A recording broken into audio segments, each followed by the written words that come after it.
Okay. Ronnie. Hello. Ronnie. Hello. Egon. Sorry, we were playing with Ghostbusters toys. Yep. Actually, no. I will not apologize for playing with Ghostbuster toys. Let's be honest about this. Should we bring the box over here? You know what? Let's do that at the break. Okay. Let's do that. Let's do that for I don't know, a special edition, something we'll put somewhere.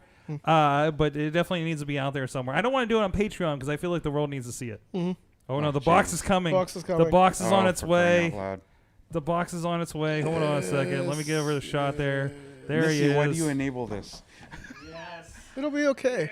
Yes. I gotta give you a little wider shot on that. Hold on. Screw it. Let's do this. What do you? Hold on. Let me make sure that shot's good. We got a happy hour shot here. All right, Ronnie. Ronnie. No, I think I'm okay. Ronnie, what's in the box? I'm good. What's in the box?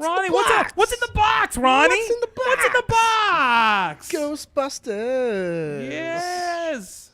You got you found a stash. I did find a stash. I don't know. Funny. Hey, some wonderfully bagged.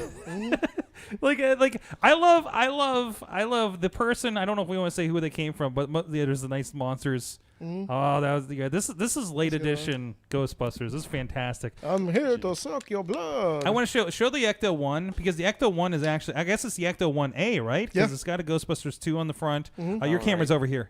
Oh. Yeah, there you go. You see there's a Ghostbusters 2 on there. It's got all the stickers on it. It needs cleaned up, but it's freaking great. That's it. We're going to bring Riz in here as well. He's far too young to appreciate this. He's going to be the baby of the show tonight. So that's awesome. So there's just a box of transfer. So I promised Ronnie, I'm going to bring a bin a week for at least the next 4 weeks that I think will blow your mind. Are we talking like Ghostbusters, Ninja Turtles? We're talking about there will be a bin of Ghostbusters. There will be a bin of Ninja Turtles. There will be a bin of He-Man. There will be a bin of He-Man vehicles separately. What? There will be a bin of Ghostbusters accessories separately. What? And I'm realizing how well my parents took care of me as a kid.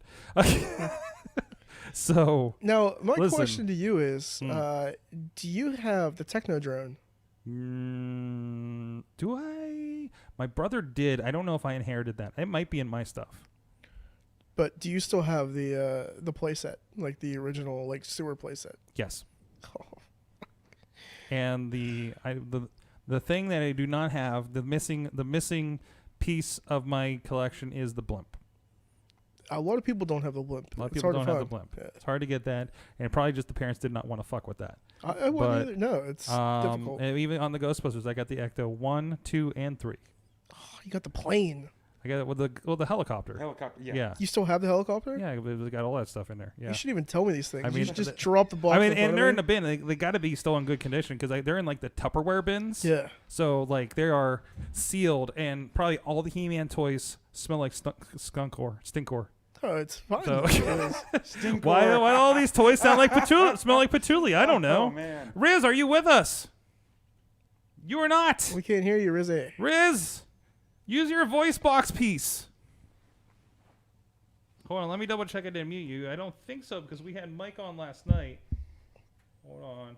Oh, he's working on it. Oh, there we got it. Wait, we got a different. Hold on. We got Riz Cam 2 on now. Oh, look at that low. That's the epic low shot. I hope you can like switch this on the fly. Be like, listen, here's my show off shot. You need to clean your lens. No, man, well, I mean that's that's the one that he watches Pornhub on. And there he is. There's the one for the people. That all makes sense though.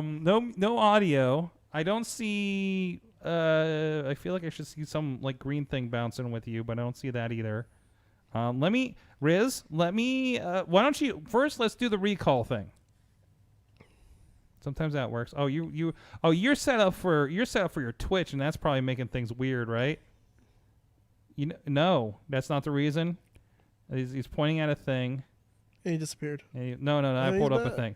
Let me just make sure, like we're getting audio off this computer. Welcome to the technical part of the show. Ronnie, show more toys while I'm figuring this out. All right. What do you got over there? All right, we got none of the original, but we have a lot of the Like I say, this is late edition. This is like this is later waves of the Ghostbusters, and I love that the collector in question cut off the instructions for like the converting toys.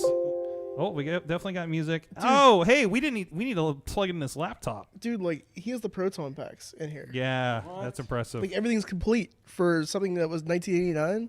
Oh man! Like these are all coming out and getting displayed, right? Mm-hmm. Like, somebody's hitting IKEA.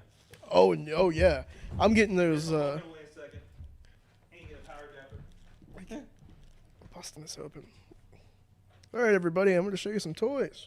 Welcome to the Ronnie Toycast. And they're already oh god. Brought to you by. It's going to be in between you and just Bobby with his pops. Mm-hmm. I think we have a show.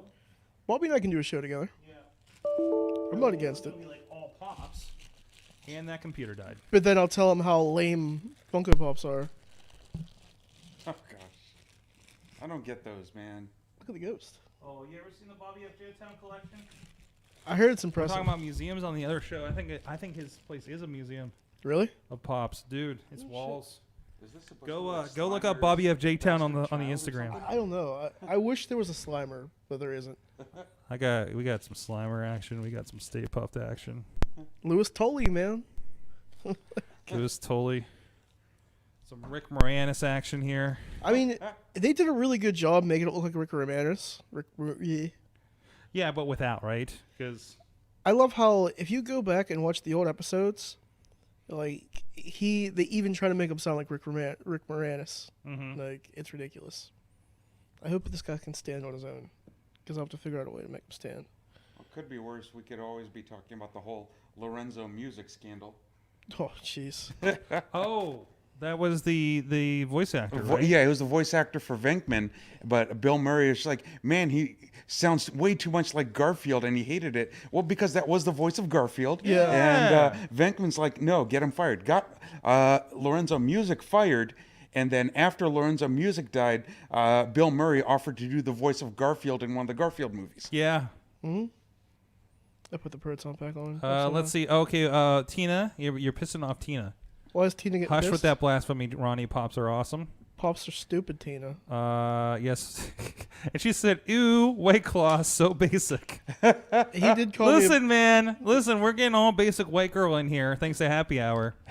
Dude, look at how freaking mean, awesome this is right now. Like That is like some hentai Ghostbusters crossover crap there. That's how we did the proton packs. I think it's supposed to be a little straighter than it is. I'll fix it. Well, you gotta stretch that out. But still, it's complete, dude. Like, Yeah. how often do you see all this stuff complete? Yeah. It's like having all the. Oh God, sorry.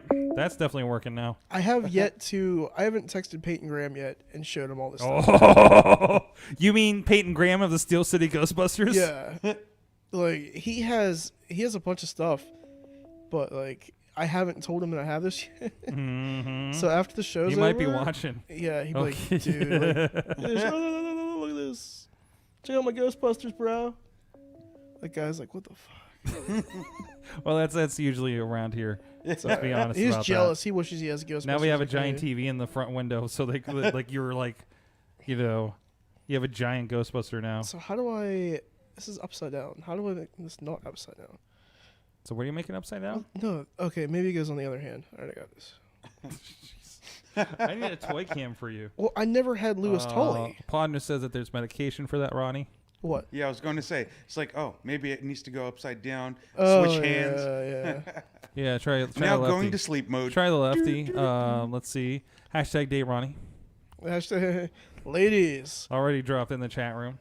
Who said that already? Podner. Oh. Podner's looking out for you. Hey, partner, I love you, man. Trying to get me laid. You're such a good friend.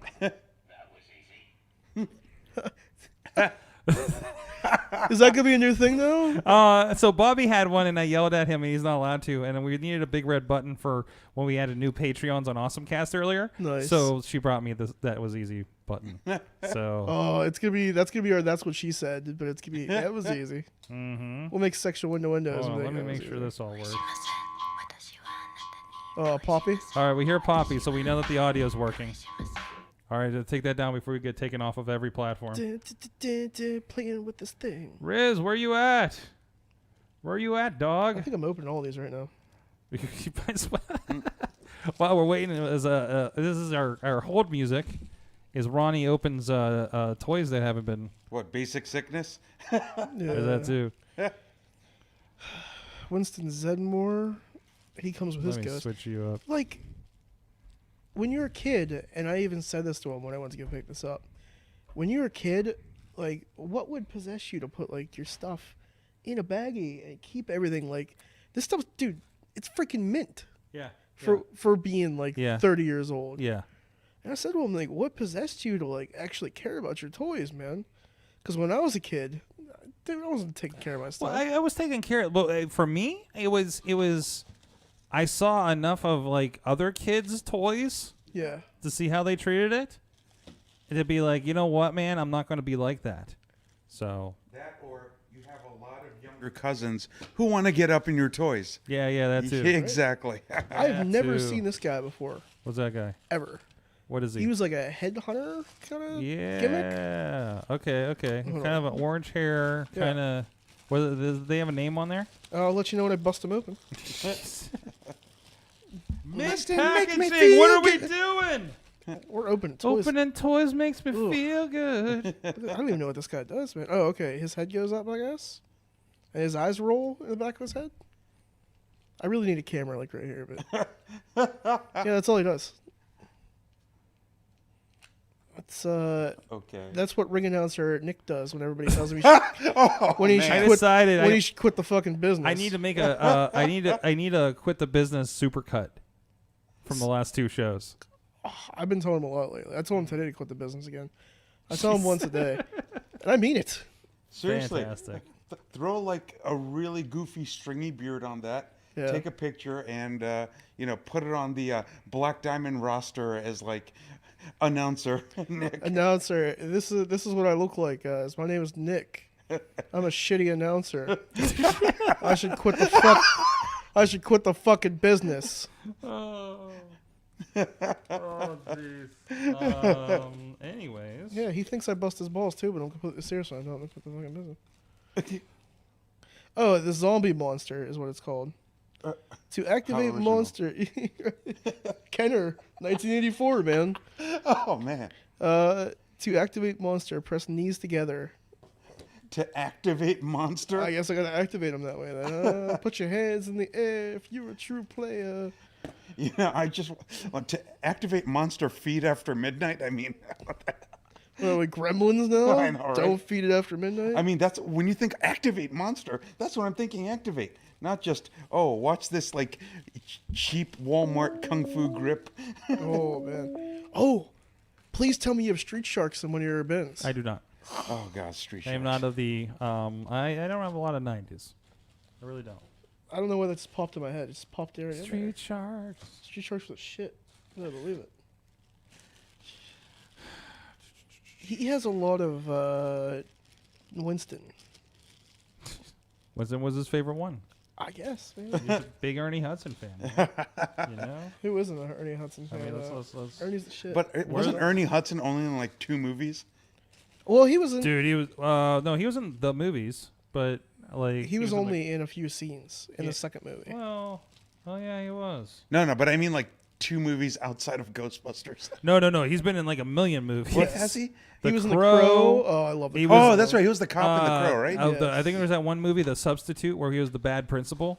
Wait, was it the original Substitute? I believe so. Oh wow! Sort of. Like I like the Tom Berenger version, not the Treat Williams sequels. Do you remember this mummy? I do remember the movie. I believe it was in the same series as that Dracula you pulled out. Was that? I think he has all of them. Yeah. This was one of my favorite ones as a kid. Wow. I really like this guy. Quit the business, Nick. Oh, Riz, where Quit you the at? business. I'm right here. Yay! I turned you up. Riz. Okay, so that was the issue. What? Was that the issue? No, that you was not couldn't- the issue. I just had you Okay. turn down while we were doing all the stuff. You can blame Nick. So I blame Sorg. It's fine. It's not Sorg's so fault. Riz is here. But we don't Riz- want Sorg to quit the business. We want Riz- Nick to quit the business. You're probably too young for Ghostbuster toys. Am I right? Wait, what? What? I'm trying to figure your Yeah. age out. I mean, Wait, I recently just came into. I'm not. Sorg, Riz, I'm gonna need you to calm down a little bit.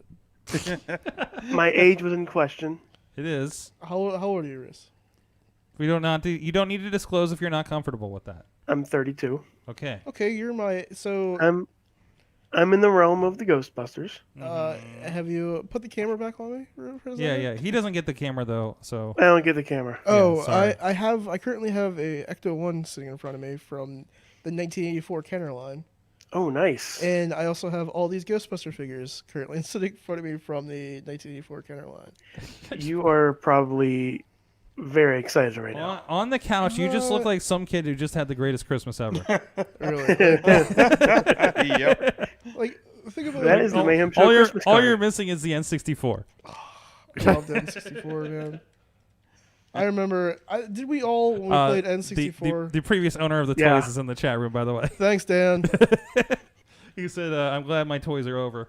They are. I'm bragging about them right now. I just opened up Lewis Tully and I put the Proton pack on him. This is fantastic. Where is he at? Welcome to Toycast. There he is. Dan. Look, it even moves over here. Look, it even moves still. Yeah, yeah, and we fixed the Ecto 1 claw thing. Yeah. It was this thing, I guess, moved this way. Yeah, And then yeah. it You move unlocks. the tailpipe and it unlocks it. Yeah. Yep. So, the mystery's been solved. The mystery's been solved. So it's a handbrake mechanism of sorts. I like how there's a thing on here that says "Ghost on board." Did you see the sticker on that? It's like "Ghost on board." Best day ever. This is the best Christmas I've had in years. I don't have anything. I love, like, you always have to have a prop. You know, sometimes you bring the belt. Sometimes you bring in Ghostbusters toys. This works. I intentionally didn't bring the belt today because I knew I was getting the Ghostbuster toys, and I didn't want the Ghostbuster toys to steal the shine. Well, no, it stole the shine. Well, yeah, no, I was Let's be going to say honest. it completely. There's stole the nothing we show. can do on the Oh, main yeah. show that will be as good as this. Yeah, this is Yeah, we'll be good. All right, well, just roll with this. Just Ecto's hanging there. Yeah, I'm gonna leave it there. It's fine. This zombie looks like he was straight out of Halloween Town on Disney Channel. Yeah. Like just. All right, let's do a show. Let's see where we're at with this. I should probably pull up the doc. Not that we have anything in it, but my format. But we're gonna play it off the cuff. Play it by ear. Play it by ear, pal. Nice. It'll be fun. Riz, what's the big stuff? What's your big stuff you watched this week? Big stuff I watched. Yes, just so I have just a Raw. sense of where everybody's off. Okay, Raw. And I actually just finished up AEW Dark as well. Okay, I didn't catch last week's or this week's. Last week's. This week's, because last week's was the Pittsburgh one, so I didn't catch. No, last week was The Halloween one. Halloween. Yeah. No, wait, this one was the Halloween one. Yeah, this latest Dark. one was the Halloween one. The one before, the one before that was the Pittsburgh one. Yeah. Okay. Yeah. My head is like. I'm trying. Riz, have you met Happy Hour before? We have not. Okay. He's like really confused right now. He's like, I'm really confused. are you high right now, Riz? No, I hear voices in my head, Are and they like talking I'm. to you? They Yes. understand? What's that? Randy Orton's right behind you. Holy shit. I'm so high, I have no idea what's going on. What's happening right now? That's perfect. That's perfect for this show. All right, 689 is the show number. There we go. And that is an awesome cast. I will put that aside. And we'll go over here. I have some ideas where to go, but I have a feeling we're just going to... Talk about This is a Ghostbusters. fluid show. This is a very fluid show, okay? That sounds dirty. Talk to No, it's a fluid show, not a seminal fluid show. Damn it, Riz. Jeez. Okay. That's a whole other kind of show. All right. Did you guys hear about the terrible joke that Dan made on Sunday? You'll have to Is it the one specify. that preceded you telling them to mow your lawn? No, that was a bad. No, that was Yeah, a great you're idea. you're getting all the really bad lines. Yeah. Like last week it was get in the kitchen, and then this week it was you can mow my lawn. No, it's fine. It's West Virginia, so I mean, No, yeah, they're I mean, they're yeah. all racist down there. It's fine. I just they were You're dressed. safe By there. the way, they were mass wrestlers but they were called the Swashbucklers, and they were masked pirates, basically. They had no swords. They had no pirate hats. They didn't even have a Jolly They Roger. came out the Jolly Roger music, and they had pirate-looking masks. The mask didn't even look pirate. It was just basically a mask with like a black spot painted on one eye to make it look like an eye patch. They were from Mexico. they were imports. Yeah, because of all those very, very well-known Mexican pirates. You know, I mean, it would be more believable if they said they were Somalian pirates. Come on. Anyways, what was the joke? Oh, jeez, I Do we completely zoned out. Do we need to tell it? No, it was you know how Davidson had a kid. You know, like David Marbell had a kid. Oh no! Should we be doing this on the stream? Yeah, it's fine. And, Nobody's on there anyways. It's Yeah, fine. Nobody We're nobody good. We're listens to good, this show. Sword. No. Dan will pop for this though. Okay. 'cause, you know, but Davidson, I said, I'm like, are you sure that's your kid? Oh no! And he's just like, yeah. I said, well, I got news for you. I fucked your old lady. And then he's just like, something like, oh fuck, I forget what the fucking thing he said was. Oh fuck, it was a really bad joke because it was something about we were like fluid partners or something like that. Or no, we were like semen pals or something like that. Is that like Eskimo Brothers? Yeah, he completely fucked the joke up. Wow. And then Dan's like, Seaman Brothers. So then Dan went to Facebook and posted on there. Yeah. It's fucking bad. So apparently he and I are Seaman Brothers and we like share the same hole. Whoa. Okay, that Okay, set that- the tone today. Yeah, welcome to the show, guys. Hey. Weird things to be Alright. proud of, but single, all right. single There and ready to mingle. Yeah, go, it's there not go the listeners. You know, there was a lady when I went to vote today. I can't wait to see Hold what on. this Hold on. Segue. Well, Wait, for the segue. I Semen went partners, when I went to what vote do I want to today, vote? which is 2 blocks this way, Mm-hmm. right? Not the place right next to us that had voting. No, God forbid, right? Had to go that way. And I walk up and they do the thing and take the name and it's like, oh, my daughter gave me your podcast. I'm like, oh, which one? And I was like, oh no, give the address to your business and stuff. And she's really into the podcast and everything. I want to say, I almost wanted to say, don't listen to the wrestling one. Please be awesome, cast. This wonderful older lady, that's an election judge or whatever, and it's just like, man, okay. She'll regret it. Yep. Yeah. Yeah. We do a little bit of everything. It's like, let me tell you something, lady. That Ronnie guy, he's a little hard, rough around the edges. Yeah. Let's do a show. Yeah. How do I start this show? Hey everybody, welcome to the podcast See, episode. I don't fucking know anymore. Seems right. It is the Wrestling Mayhem Show, 689 Tuesdays. We've been talking about professionalized wrestling. I'm Mike Sorg at Sorgatron on the Twitter here in the Sorgatron Media Studios in Pittsburgh, Pennsylvania. Wrestling Central, it seems these days. Holy shit. We have a whole crew with us. First of all, remotely from Rizland, from Riz Plays Game Central. Yes. In the There's barren Games headquarters. The barren walled wasteland. Is this like your video side? You usually have a lot more going on behind you. It's been a while since you've been on the show. Behind here? Yeah, I don't know. It's just like you got Like, this white wall. Usually, It's that's just- all I have. Like is this a green screen? That's and all I I've had. it's all you have. Yeah. Is this where Riz plays like the even games? when you go to Riz Plays Games, there's a big, wide section of my face Okay. in front of this white wall. Yes. That's gonna make me watch. And that. we just lost 4 subscribers. Perfect. Okay. All right. Riz plays By the way, games. go to Riz Joining Plays us. Games and subscribe. Hello.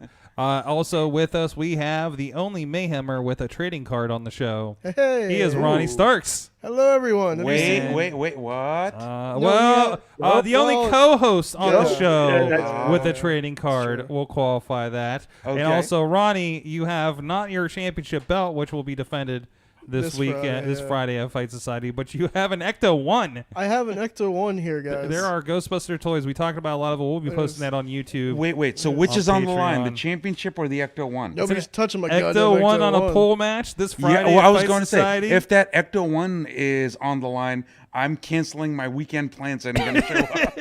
But if it's just for that belt, forget it. I'm keeping my weekend plan. Don't worry about the belt. Don't worry Just about worry the belt. worry about the Ghostbuster toys. Happy hour is here. The impossibly sober happy hour, as you were announced as a referee. I'm this not weekend. close to sober. Oh, that's for sure.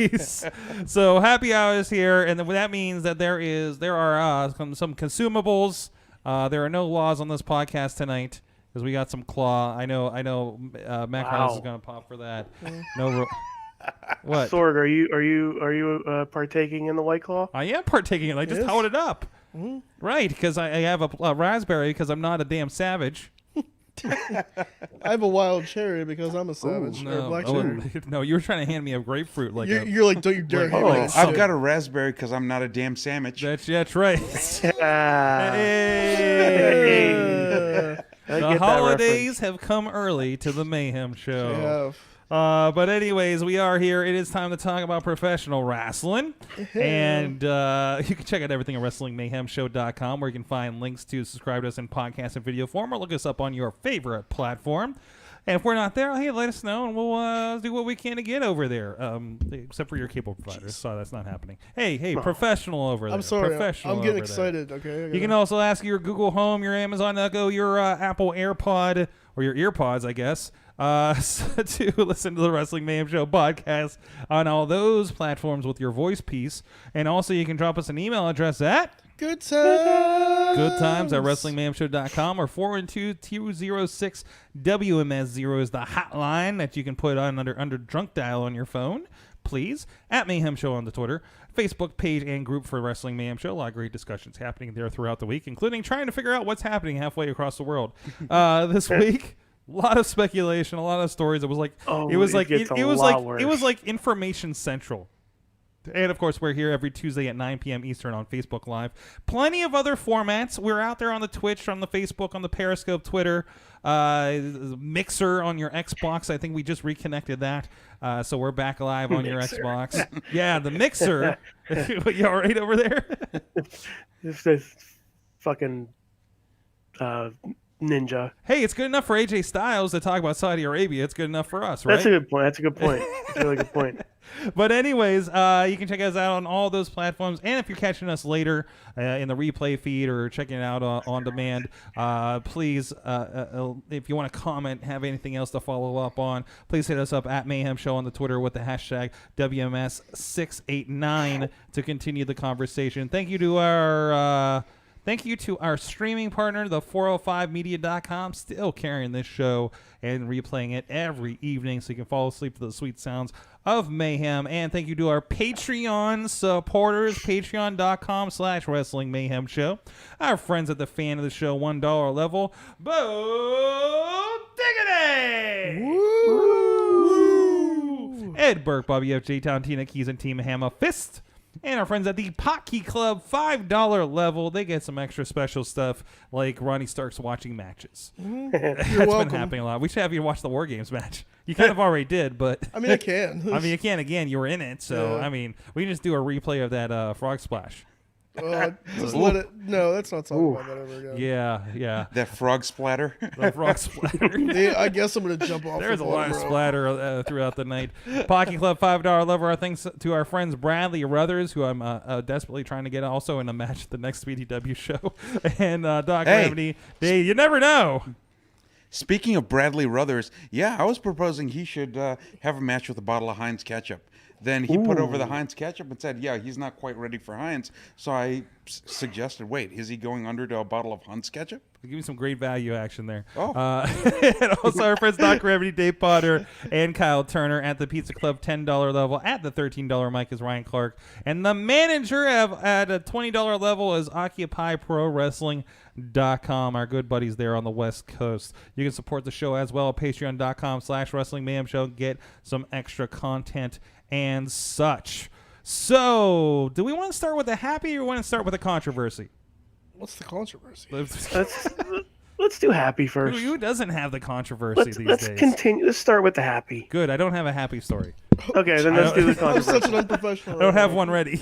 It's professional wrestling. It's professional wrestling, therefore, right? Well, technically, the controversy kind of It led to the melds happy. into the happy. Yeah. kind of, sort of. How about Adam Cole is like the Payday. MVP of the week, isn't he? Yes. Yeah. Right? I Yes. mean, you could tell they're not shy about putting him out there. Maybe not on purpose the first time, but also he's with the pros of like Daniel Bryan and Seth Rollins, right? Happy? Can I just call you Happy for sure? Hey, we're I in don't the know. happy segment, so why not? I can't remember what the protocol in all is. seriousness, this whole thing, I'll say this. With the whole Saudi Arabia mess, I will say, if nothing else, it took something of that scale to, I guess, force Vince to do something creative. And being that he was put in a bind to say, oh, shit, now I have to put people on who can wrestle and people want to see what happens. Oh, wow. It's like who Give we the got. viewers what they want against his will.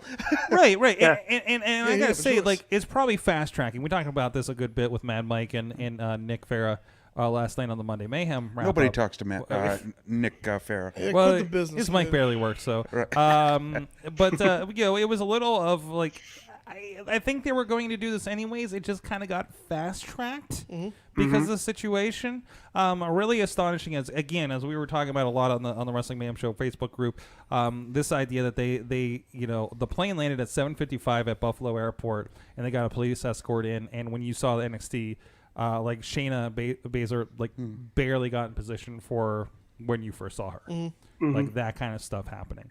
That's impressive. That they were able to pull, not getting into the stuff that happened in Saudi Arabia, but that they could pull that off. And also, we have deep enough of a roster that we can pull something like this. See, that's right? actually a great point. Roster depth. The roster is so deep, but the problem is until recently, or until their hand was forced, they were just relying on the safety of what was already proven and not willing to take the risk of, hey, the roster is so deep, why don't we demonstrate the quality of our depth?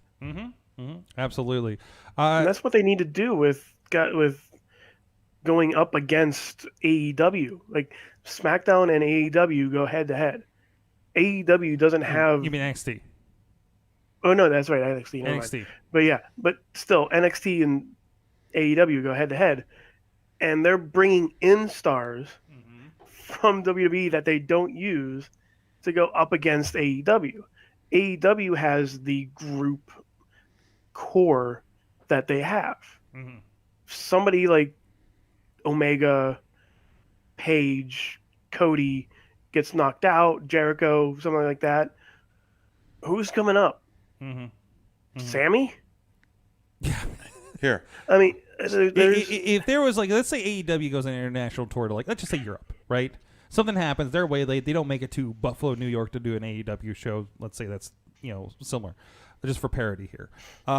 Where does if you don't have an AEW roster, it's not that deep, nowhere near as deep. No. It's not even as deep as probably even just SmackDown at this point. Right. Well, so that being but with that, I mean, you do have the indies to call on. These guys That's know enough true. people that they think would be reliable. Here's the other thing. AEW, from a business standpoint, when you have a company like AEW, whoever the business people in charge are, they really need to have a handle of what they can and can't get away with. So, for example, I don't expect, say, on a Tuesday night for AEW to run Europe and, put themselves in a potential bind. No, if they do Europe, they'll do Europe on a weekend, and that way they'll have a couple of days should they need to, readjust and restabilize to be ready for the Wednesday TV show. And to be fair, obviously, like here in Pittsburgh, I think it was a matter of the venue size and the loading docks, but they started setting up on Monday for the Wednesday show.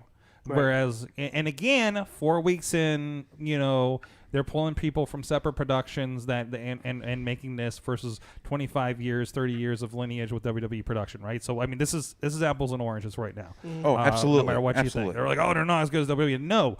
Nobody is as good at WWE on live production except maybe the NFL. Right. And you have to consider the bankroll involved to make that happen. Yes. You have to have the bank. I mean, in addition to the bodies, you also have to have the bankroll to be able to accommodate potential catastrophes. There was a Monday Night Football truck sitting in front of Heinz Field at least the Thursday before. Yes. So that tells you what that is. So it's a whole different world. I mean, that high level production, barely anybody I know is involved in it. I know a couple people that help set it up when they come to town. That's it, right? So I mean, it's a whole other animal, and for us as wrestling fans to be kind of judging that, like, I think one of those, like, hey, we see this in tech too, but it's like, hey, all of a sudden, once a quarter, everybody becomes a financial expert in the wrestling world, Right, exactly. Things like that. So when you're reading like these dirt sheets and things, also remember, like, does somebody have a financial background to really interpret what's happening when we talk about, like, the ups and downs in TV deals and everything like that. Now, it's a good reporter. It's their job to translate that for the rest of us. Correct. Right? And unfortunately, there are more of them now, but there are not a whole lot. When you talk about wrestling news. Oh, of course not. And Right. I think the big thing with the wrestling business in general is that, just as individual people, we can have our own individual thoughts, our own personal thoughts to whatever capacity we have. But when it comes to actual execution of whatever our role is, we need to stay in our own lane.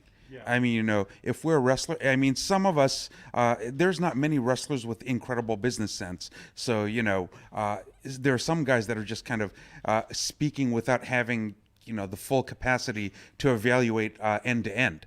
There are, to your point about reporters who can actually convey the information. Really, what their job is to basically take what's happening and convey it to a level that's digestible to the consumer. Yeah. And, there are some that really spend more time making it controversial or obfuscating what's really happening in order to get people riled up, because riled up people seem to be great for ratings or great for competition or great Of course. for, or even now in the social media age, great for just getting social media buzz going. Right. But Right. really, at the end of the day, a reporter's job really should be to take what's happening and convey it to the average person in a readable manner. I love there's a conversation. I do love when we get in these conversations, and thankful for you guys on the show and even somebody in the chat room.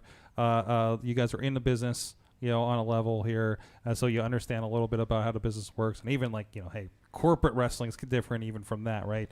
There's a question about from our buddy Dan in the chat room. Hello, Dan. What's up, Dan Sandwich? I said, what he was kind of questioning the idea that the NXT guys came over and got over on, like, the Miz and Daniel Bryan, the two vets. I mean, I think that's kind of just to give a little credibility to them, right? Mm-hmm. I mean, yeah, it's a first thing, but that adds a little bit of shock value. Mm-hmm. On a night that was pretty much all about shock value and Right. what the hell to expect. It sounds like that seems like the play to be like, if you've never watched NXT and don't give a crap and just watch SmackDown and Raw, now you're like, hey, what are these guys? Mm-hmm. Right? The good point and the bad point about that. The good point is you're absolutely right. It was a perfect opportunity and a perfect way to set up or create that step up in that particular scenario. The negative is just the fact that it had to be in this circumstance for it to happen. If not for this circumstance, this would be way delayed. Mm-hmm. Back on the wrestling news side of things, Tina's pointing out Ryan Satin from I want to say Satan from Pro Wrestling Sheet is a new correspondent on WWE Backstage. You're seeing that all the radio, podcast, news people are coming in and becoming commentary people on WWE programming. I imagine they're the better ones, but also, like, also remember a lot of these jobs, like, we talk about Mark Madden. Maybe we know him from WCW, but he still does sports talk radio on here, and he just comes out and has an opinion and gets people riled up. That's his point, right? He's a good heel. He's great. Absolutely. And he's the best at it, and that's why he's probably one of the best in his time slot and has been for years, right? Mm-hmm.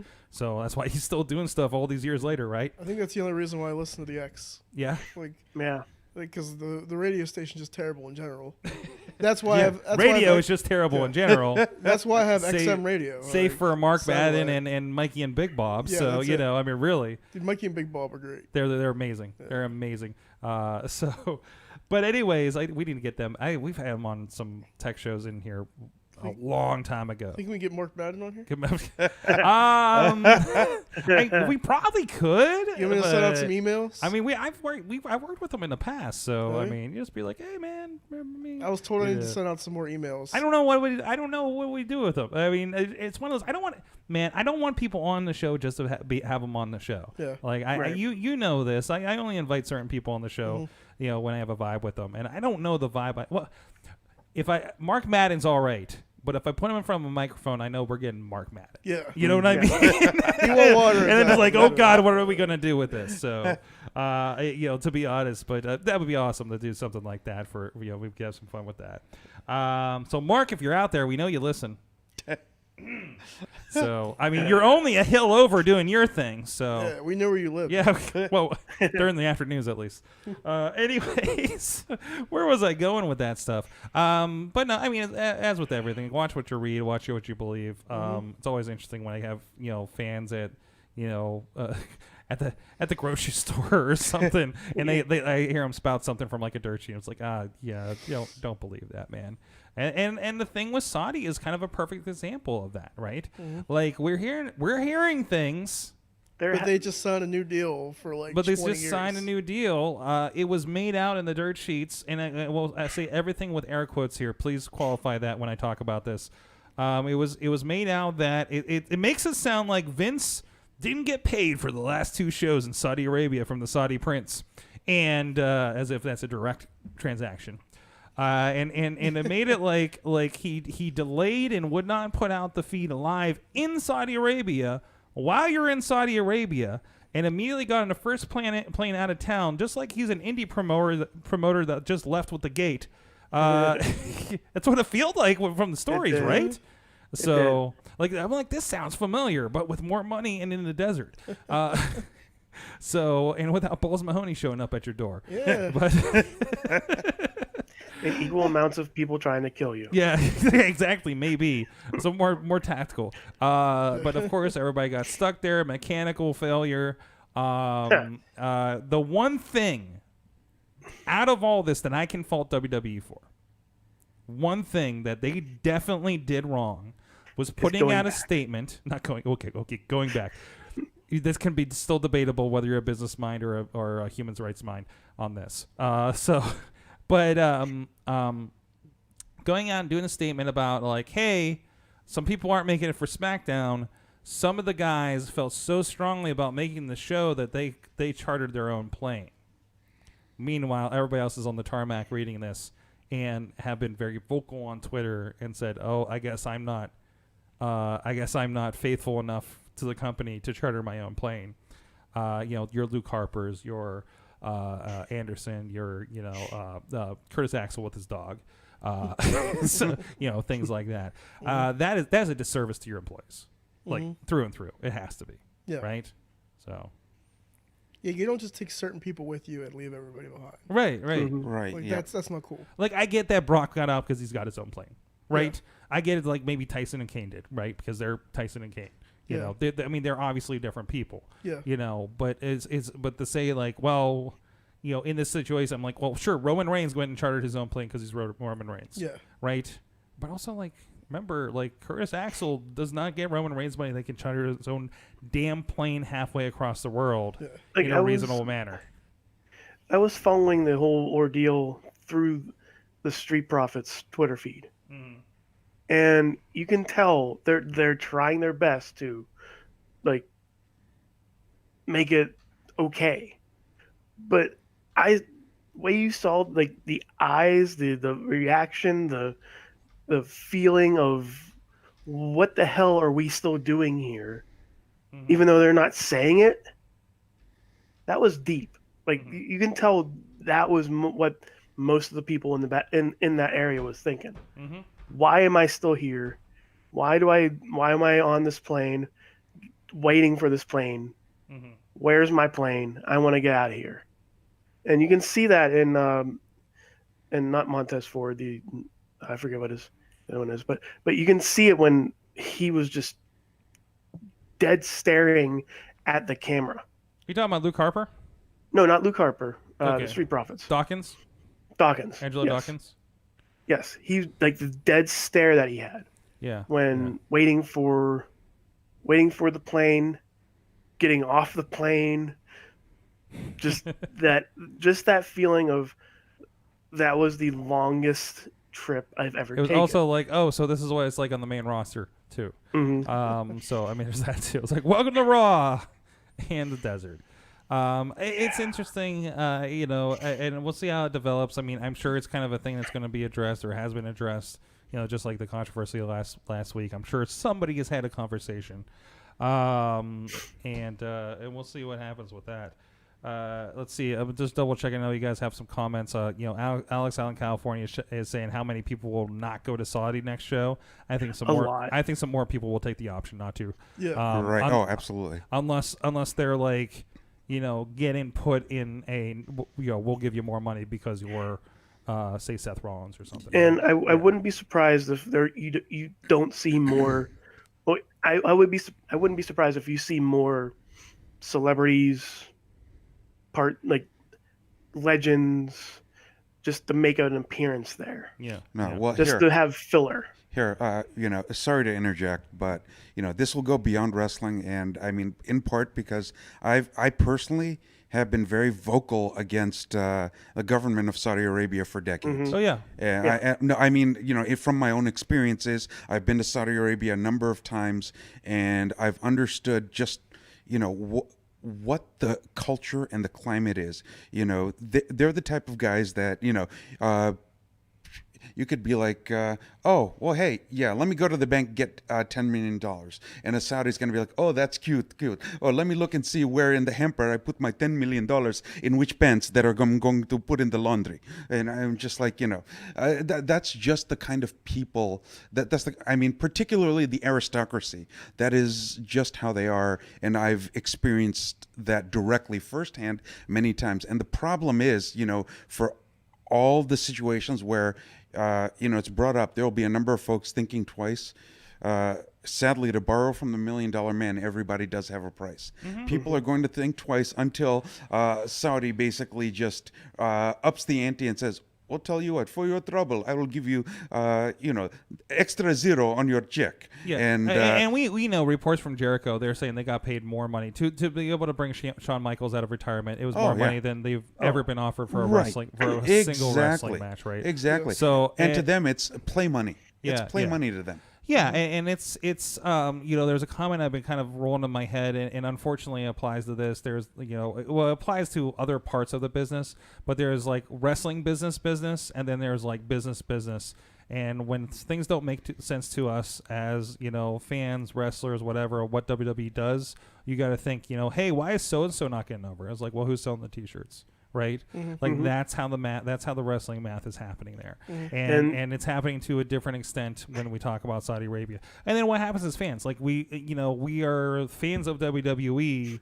How do we protest that? Do we all cancel WWE Network at least for the month they're out there? What is that? It permeates everything in entertainment. They'll still have your money. Yeah, yep. it doesn't matter. Does. Exactly. I say you can't protest anything because WWE just has all the Saudi money. So. They already have your $9.99. And this you're is already and to be paying fair, for and it. also to be clear, this is a conversation. It's not happening now in the wrestling world. This is a thing happening in technology. This is happening in other business sectors because a lot of companies coming from Middle East, China, and everybody's now questioning the source of a lot of those. So this is nothing. This has just hit our little corner of our little fandom right now, right? So. And you can tell it's been hitting a lot harder and harder and harder every time they go over. Like, just the amount of, like, the snowball effect just keeps getting bigger. To be honest, to be quite honest, WWE should just stop talking about it and presenting it and just do a show there. Just do a 60,000, 40,000 seat stadium. What? Do a show. Do it for them. Broadcast it there. Like they do the European pay-per-views. They would and get it out of the purview. Not be talking about it on 3 shows a week in America where we have a problem with it. And I'm just saying from a PR aspect. I'm just saying from a PR aspect, right? Well, that's good. That's fine. That's fine and good. But you also have to remember, the Saudi government is paying for that. Yeah. Yeah. The Saudi government wants everybody to see Yeah. that look what we bring to Saudi Arabia. Look at all this stuff we bring here. And so if you're saying, okay, let's just cut it, let's just cut it from the network, cut the head off the snake, let's just get rid of it. That's not going to be good because they want that. It's not just for the Saudis. The Saudis want you to see what's happening there, right? Yeah. So they want you to see that what they want you to see.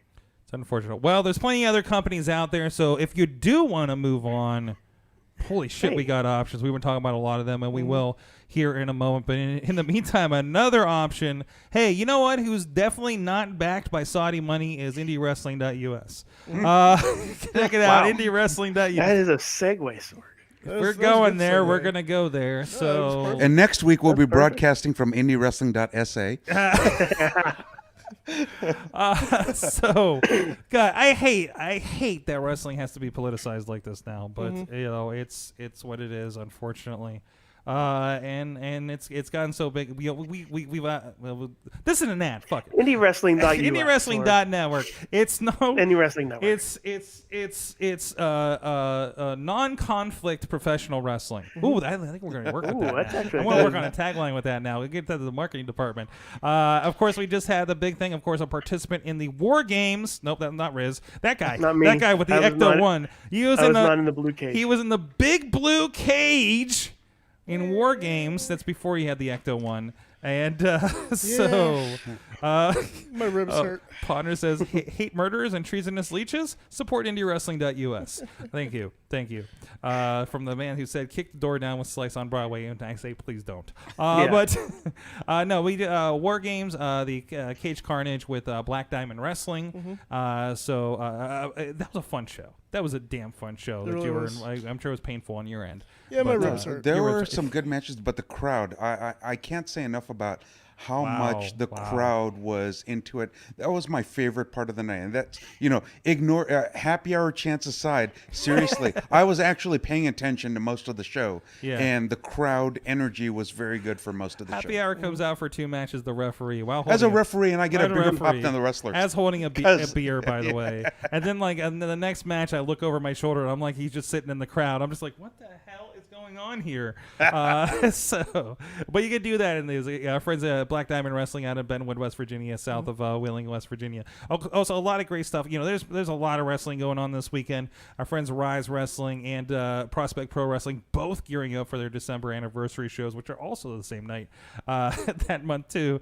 But a lot of great stuff there, and those will be coming up in the coming weeks on IndieWrestling.network. $5.99 7-day free trial. Go check out what. Go check out the area that produced Elias and Britt Baker and Walkin' Wild and Wardlow. A lot of that going on around here, and of course IndieWrestling.us. Our friends are over there from UXWA. Just got on board. We're going back to Cleveland to film the next one with Big Vito from WCW is going to be there. Oh, nice. Yeah, that's going to be cool. fun. Revenge Pro. We check out Wardlow's last match up there from the last show against PB Smooth, who's also you're going to see on your TV sooner or later, I swear. Our friends of Main Event on a lot of these shows too.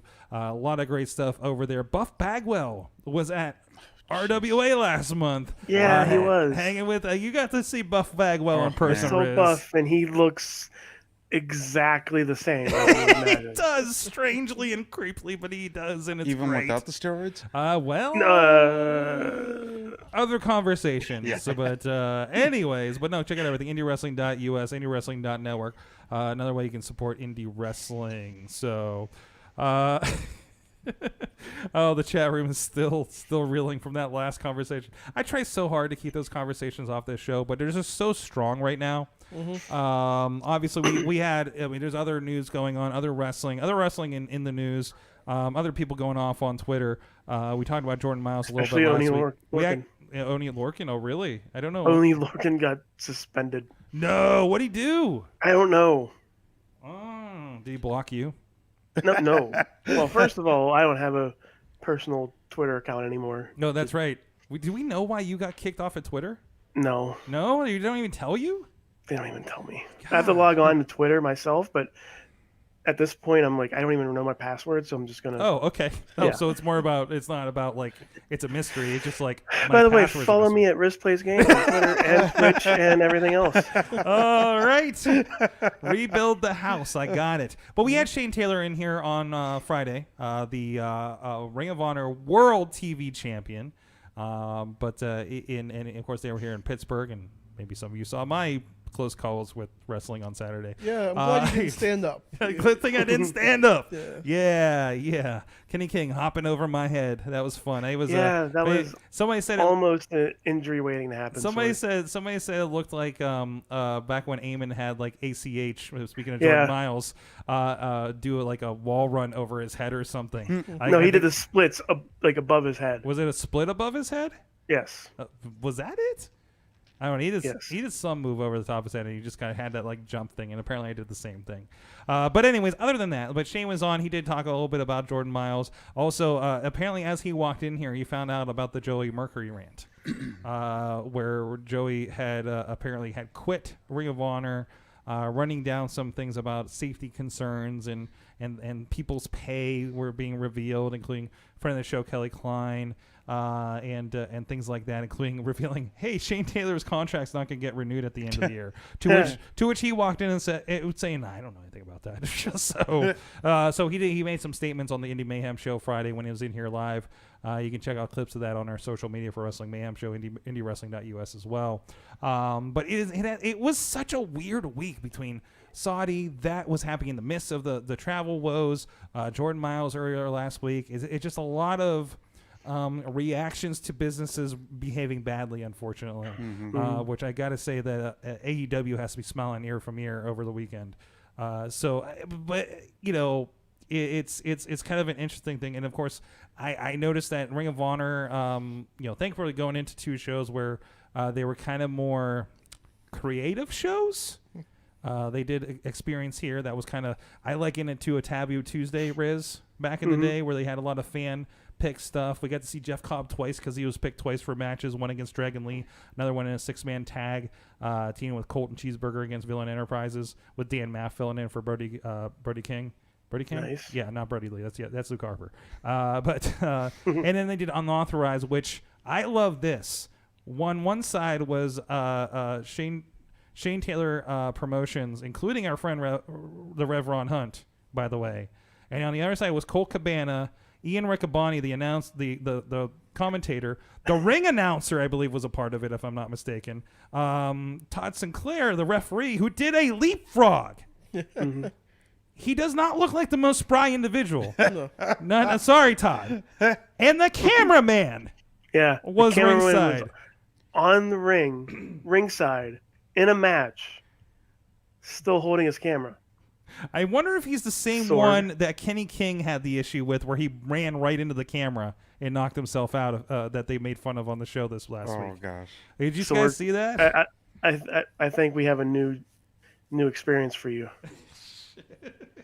We'll see. I don't know. It's like the camera straight to the I face, remember sorry. when I said I can't say that I didn't have fantasies of having a cameraman run in for a wrestling match being worked in somehow, but also I watched how that worked out for Dan Hooven when he got involved at first. So there was that, and then, one of your cameraman got kicked in the nuts at one time. Oh yeah, Jock Sampson kicked Chachi in the nuts at one side. Just for his birthday. It was easy. He yelled "Happy birthday!" You heard the dong of his cowbell, and then Chachi hitting the floor. It was a pretty good time. At least he saved the camera. That's all that matters. And then we told his fiance. But Ace, a lot of weird stuff going on there. When do I get to see a Vincent heel turn on TV? What? Oh, Vincent. What? Which Vincent? I don't know. In the like chat room. Virgil? Virgil's Vincent? No, we're I not don't want anything to do with Virgil. No, we don't no. Driving him home was like Oh no! Oh. Really? Okay. Here we Story go. time. So Yeah. back in June, I was on that Legends of Wrestling show in Bell Vernon at the Ross Straver Ice Gardens. Yeah, which used to run Ring of Honor when they started doing TV back here Yep. again. So, mind you, yeah, I was just like, when I got, I was basically asked at the last minute if I was available, and I showed up and was like, hey, you want to be Tito Santana's tag team partner? I'm like, yeah, I want to be Tito Santana's tag team partner. Do I? Yeah, seriously. So it was Team Santana versus Team Poffo. So after all said and done, sell some merch, blah, blah, blah. Afterwards, promoter comes up to me and she's like, hey, I need you to take Virgil home. I'm like, what? I was like, okay. So I was like, whatever. Oh my gosh. Yeah, the guy, wow. I don't know where to begin, but all I can say is if there was ever a person that needed a mute button, that's the person. Yeah. That is the Yeah. person. I will save the stories because we've told it multiple times here on the show to the break, and Riz and I can tell you our stories. And I have a Virgil so- story too. So. Yeah. I mean, We all who have doesn't? Virgil If you live, that is listen. There's two things in Pittsburgh wrestling that if you haven't been around Pittsburgh wrestling enough if you don't have a Bruno story or a Virgil story, and they're both very opposite of each other. Of course, it changed now, obviously, with Bruno's passing, unfortunately. But I mean, but in recent I think years, now it's like a Dominic DeNucci story. now it's Dominic DeNucci. And man, I got a friend with a really good story. So that got brought up the other day. But anyways, I don't know. Maybe Lord Zoltan will be the next one too. I mean, hey, Zoltan's around a lot. He's wrestling again. He popped up at a Sam what's that? Adonis show. Lord Zoltan popped up at a Sam Adonis show in Irwin last month. Yeah, well, actually, I hung out with him after the AEW show a week and a half ago. It was me, Spiffy, Sean Styles, and Zoltan. We hung out together before and after the show. Yeah. I love it. I He's ran into you getting guys. out there. What's that? I ran into you guys. Yep, that's right. Yeah. That's right. Like Lord Zoltan beat cancer. It seems to be. He seems to be in good spirits. Yeah, he's good. Seems to be up and about. I believe he was out with his son and Nasty Nick Crane. And we all seem to be having a great time eating and drinking. I mean, I was going to say, definitely since I have friends who have been fighting cancer, have fought cancer, beat cancer, still fighting. Yeah, he looks like he's definitely on the correct side of things. Thank you, Alex. Kingdom Vincent. That was the guy with the red balloons. Okay, that came out to like Caribbean music and cut open Taven's forehead with an axe. So that was Wait, fun. what? Yeah, no, I was there for that one. I'm sure it'll be all over their TV. It's on their website. Yeah, Ring of Honor is like going Are they allowed places, to man. show that? Well, it was on Honor Club, so I'm sure they'll edit it for TV. So it was it's online pay-per-view. Well, it's their WWE network basically, right? So I mean, use an axe to cut somebody open. That's cool, I guess. I mean, it was interesting. Like Ring of Honor, I mean, you can tell they took a hit. I mean, that's just obvious, right? Oh yeah. There were a lot of empty seats, and I remember that place selling out like a year ago. I remember not being able to get a ticket and getting in with a press pass with my TV friends. So it's been a 180 with as far as that goes. But I feel like I don't know if this bad or whatever. At least they're like corporate backed and stuff, and people going off on. I mentioned Eamon and his husband pops up in the chat room like not 5 minutes later. So what's up, Josh? But anyways, what was I saying? Oh, but yeah, it's definitely there. Ring of Honor never fails to put on a good show. It's hard to watch. It's hard to watch everything, but it's always like, hey, they're coming to Pittsburgh. Catch up with the show. What's going on? And you see what's going on there. Joe Hendry is somebody you should check out because I believe in Joe Hendry. Yep. It's one of the greatest things. I saw that in the show, and I was like, I can't wait to see this guy in person. And it was like you could tell like the people there were definitely like still the diehard Ring of Honor people, right? And it's really cool to see. Again, it's not the same vibe. They're definitely rebuilding, but it's good stuff. I know Joe Dombrowski had some good stuff. He worked the Columbus show. Got pulled into commentary since the commentator was in a wrestling match. So it's like, hey, fortunate I'm here. Also, Nick Lendl got taken out by Maria Manick here in Pittsburgh. So Nice. that was fun. So that was scary for Nick, I think. But no, so it's another alternative. It's definitely not as much buzz going on as what they're doing with AEW or anything like that. But they are announcing more. They're getting out there more on different platforms. I think Sinclair just bought some regional sports networks. So and they're going to be on that, yeah. They're going to be on those. So I mean that we've always talked about like New York City can't get Ring of Honor.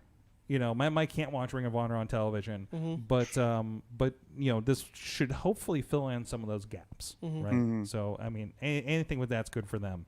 But it's man, they were around when they were like it was WWE and them doing this TV deal, and now it's like they went from number 2 easy to like 4 in a short period of time. In a very short, I can't believe how quickly they did. Yeah. I love the guys there, and I love to see Shane killing it, but that is the reality. And as we talk, they're getting really close to being number 5. Impact is coming up. Well, I call it Impact 3. So Impact 3. I'm not counting New Japan in my mind because I don't think their American footprint is there yet, although it's on its way. So we'll see what happens there. So Joe Hendry, local hero. Of course, there's NWA Power. NWA Power is amazing. We were talking really a lot about that last week. So I say, is that number 3? Is NWA number 3 now? I mean, they could. It could be number 3 with the buzz that they have right now. Well, I think the big thing is each of these organizations is actually trying to carve out their own identity and adapt at the same time. And this is something that I kind of preach on the local level too, right? I mean, identify, obviously IWC does their thing, RWA does their thing to very good effect. And then we talk about Fight Society needs to do something very, very different. Rise needs to do something that sticks out from the other thing. They can't be just another wrestling company, right? And with Rise, I love Brandon K. Brandon K is one of the nicest people I've ever met in the industry, and I want him to succeed because of how much I respect him as both a person and a wrestler. I feel like I'm not exactly sure if they're trying to hope to get some of the Pittsburgh crowd to come all the way out there, and I think if that's the case, that will hurt them. They need to carve out a fan base that's there, and it's kind of hard in that spot when they're essentially an hour away from here. Yeah, and that is that is identified, and they're working on that, and they're doing great shows out there. And 2PW again all the way out the other direction too. But also I think a lot of these are serving, like I feel like Fight Society serves McKeesport, right? Like they can be regional and everything. And those are all, it is a crowded market. I mean, just the last 2 weeks. Right. It's about to get even more crowded. Yeah. I mean, it really is. And I think that's, okay, then what are we going to do to make it different? You can't do what IWC does, what RWA does. Or what RWA does and works with them, they've been doing for 10 years.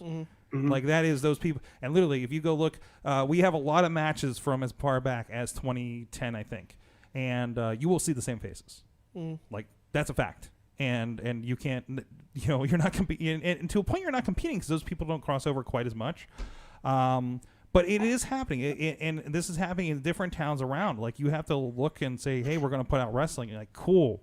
What's going to make me come other than it being wrestling, right? Yeah. KSWA has their niche that works very well for them.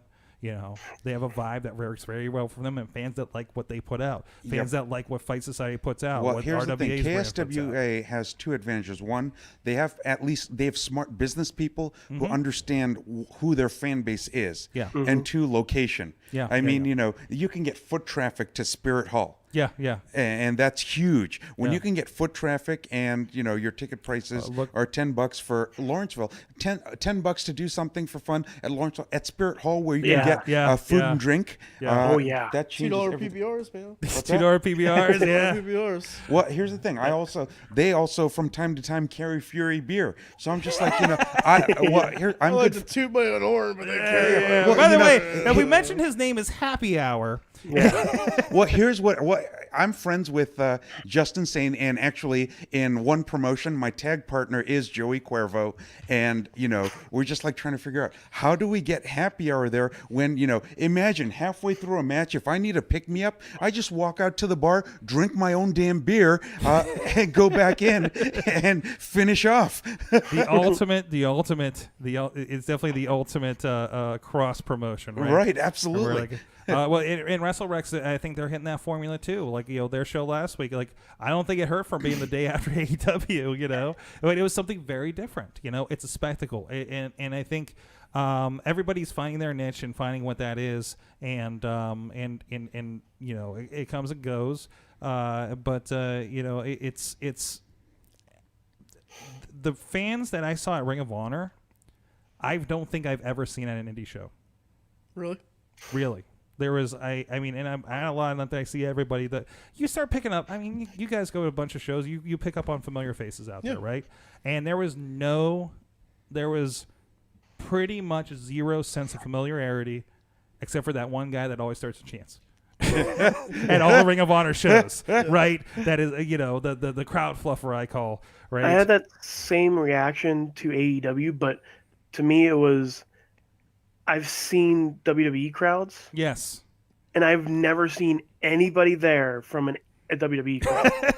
No. Versus AEW, it was like, oh, hey, there's everybody. There's a bunch of people from RWA. There's a bunch of people I know from IWC. There's some people from Rise. An old, member of the Mayhem show. Family. Kind of. Wait. We saw a fan of the show, Sorg.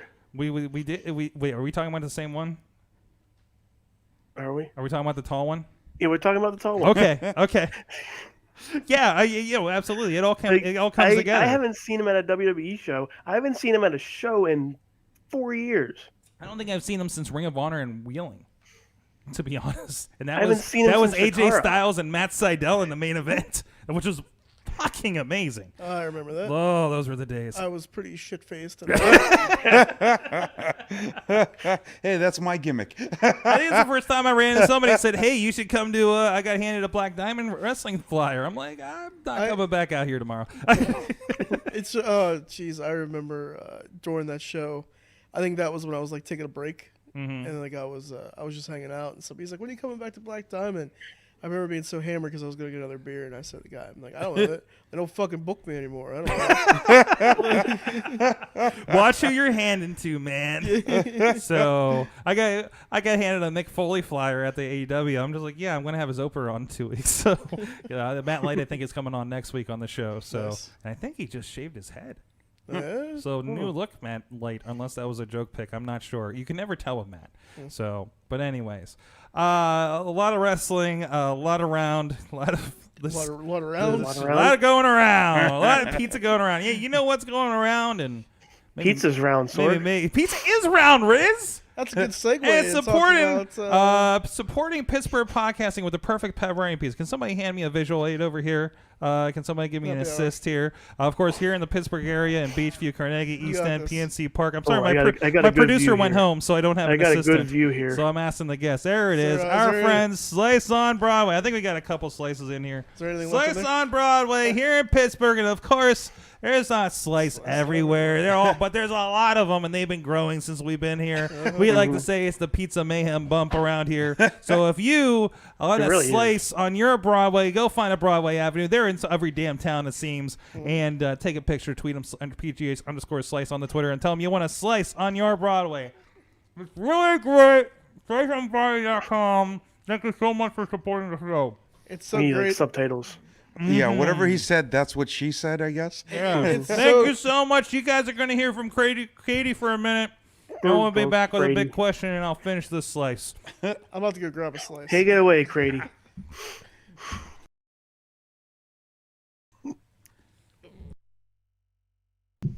That was loud. Whoa. Hey, guys.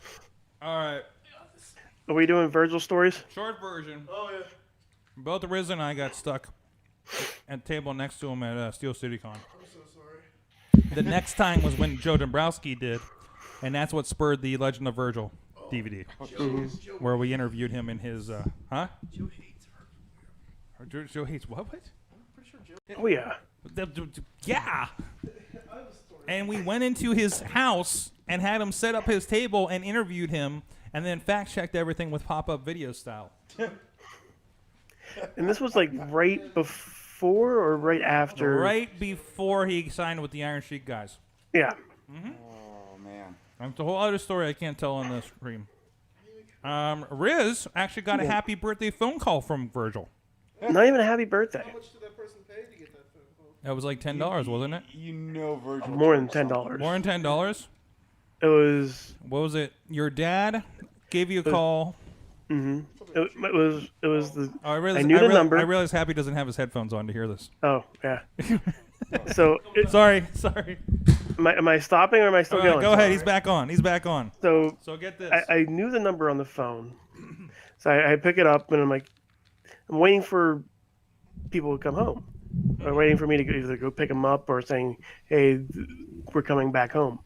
And then all of a sudden I hear Virgil's voice, and I'm just sitting there going, "Fuck!" Like I almost said it on the phone. Like, what the hell are you doing on the phone? Put my dad on the phone. And so it was one of those things where I had to talk to Virgil. I'm not sure what I talked about.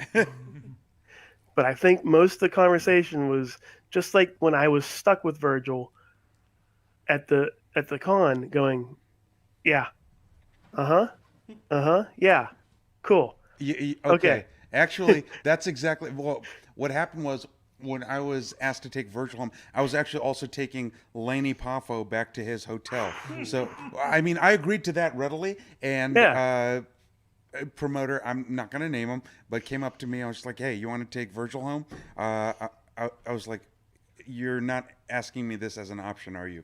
No, he's probably telling you, yo, I know the promoter is, He's like, so I know your situation. he's probably like, hey, rookie, you're not Virgil. Please take him home. Yeah, that's exactly It's what like, get happened. this guy off me, It was please." more because I mean, it's definitely not a rookie considering several folks, several of the legends there actually knew who I was because of mutual friends. I mean, Yeah, I know. Barbarian. I've met Barbarian several times, and in fact, one of Barbarian's good friends down in Charleston, South Carolina, is having a charity show on Saturday that I'm going down and wrestling at. Nice.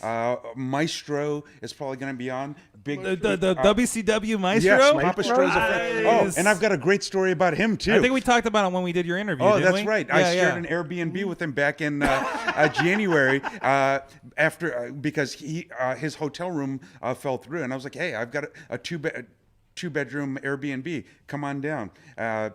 In the after party, we both were. I think we were both buzzing, and we did the kid and play dance at the after party, and and we were up half the night. Oh, I was basically up half the night listening to him tell me all sorts of incredible stories from his time at WCW and also his time, being an agent at WWE, and I was just like, wow. That's right. He was an agent. Yep, and it was incredible. And he is one of the most polite people you'll meet in the business. He's the type of guy that'll thank you twice just to make sure he didn't forget the first time. Mm-hmm. And that was amazing. But yeah, what happened was Laney was in the back seat, Virgil was in the front seat, riding shotgun, and Virgil was just like, "Hey Laney, remember back blah blah blah," and Laney's like, I look back in the rearview mirror, and Laney looks. I see his eyes in the reflection. It's like, drop me off first, ASAP. Yeah. I was like, I read that from his eyes. Yeah. Because basically, I if I had to count, I think Laney said, literally 120 times. Yeah, I had to tell Virgil the score of every baseball game that day because he had money on all the games. And it didn't stop until he left. Like it was because I had a phone that actually had the scores. I'm like, I got it. I'm trying. Yeah, what's the score? I'm trying to do this. What's the score? And then all of a sudden I'm like, okay, it's like 2-0. How long ago was this? Oh Oh, jeez. The last time we haven't been to Steel City Con since 5 years So ago, good. at least, right? longer than that. I Longer thought. than that. Wow. Shit. Oh, jeez. I guess it's my turn to tell my my Virgil story. Yes, everybody's got a Virgil story. Go Yeah, for it. yeah. I'm not keeping these for record, so. I had the pleasure of working with Virgil one time. The promoter who used to rent out in Youngstown, Ohio. They were running a con, and they set the ring up in a con, and they had Virgil. Well, Virgil was one of the guests, and then it was Hacksaw Jim Duggan was one of the guests, and I think that was just those two, and they both worked the show. So we did this big 8-man tag match in the main event, and the thing was I had to hold Virgil's money the entire fucking show Oh no. because the promoter thought Virgil was going to take his money and leave before he worked the show. So the gimmick was I had Virgil's money the entire time, and when the time came for like the spot to happen, Virgil, I was gonna poke Virgil a couple times and be like, I hired you, you're my guy, you're supposed to have my back. Virgil managed me on this show. Okay. So when the spot came, Virgil was going to hit me, put me in the $1 million dream, rip the money out of my hand, grab his gimmick bag, and walk out the door. He legit put his gimmick bag by the fucking door, Yeah. and he took the money and he just fucking jet. He just left. Wow. Yeah, so You worked his payment into the spot to make sure the spot happened. Wow. Wow. yeah. I think that first WrestleRex could have learned from that. And I will get the picture for you and show you the picture of him put me in the $1 million dream. Yeah, yeah. It was not the Wow. highlight of my wrestling Wow. career. Well, the highlight of my 2019, I'm not sure if it's tagging with Tito against Team Poffo or if it was I got chokeslammed by Madman Fulton at the Dropkick Diabetes event. Oh. I saw that. I was there. Oh, man. No, that was great. I was just like, holy crap, he missed. So I'm just like, what am I supposed to do? Okay, I'm going to sit there and make fun of him. Ha, ha, ha, ha. And then I was like, whoa, okay. Bye-bye. He's a super cool dude. Oh, he's a great guy. yeah. Great guy, except for that chokeslam, but he's a great guy. Sorry, man. We've all got beaten up Oh, by names before. And then, what the heck? Papa Shango curses my beer a week and a half ago? That's funny. I thought that was... Well, no, the worst part is the kids sold me out. There was a spot where Joey Cuervo ended up doing a suicide dive to the outside, taking all of us out. And apparently in that meantime, Papa Shango went to my corner, cast a spell on my beer. I start walking back to my corner. The kids right by my corner like, you need a beer. Drink your beer. Drink your beer. The kids sold me out. What the heck? Jeez. All right. Second half. We need a big question. Wrestling. Wrestling. Wrestling.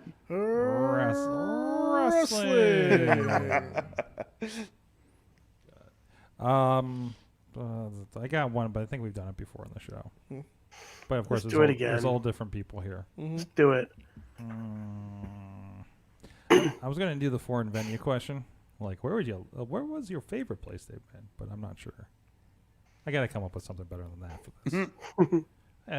We can do better, Riz. We can do better, Riz. Yes. You can do better. Anywhere but Saudi Arabia. Yeah, Right? yeah, a little bit, right? The moon. Yes. Space Station Mars.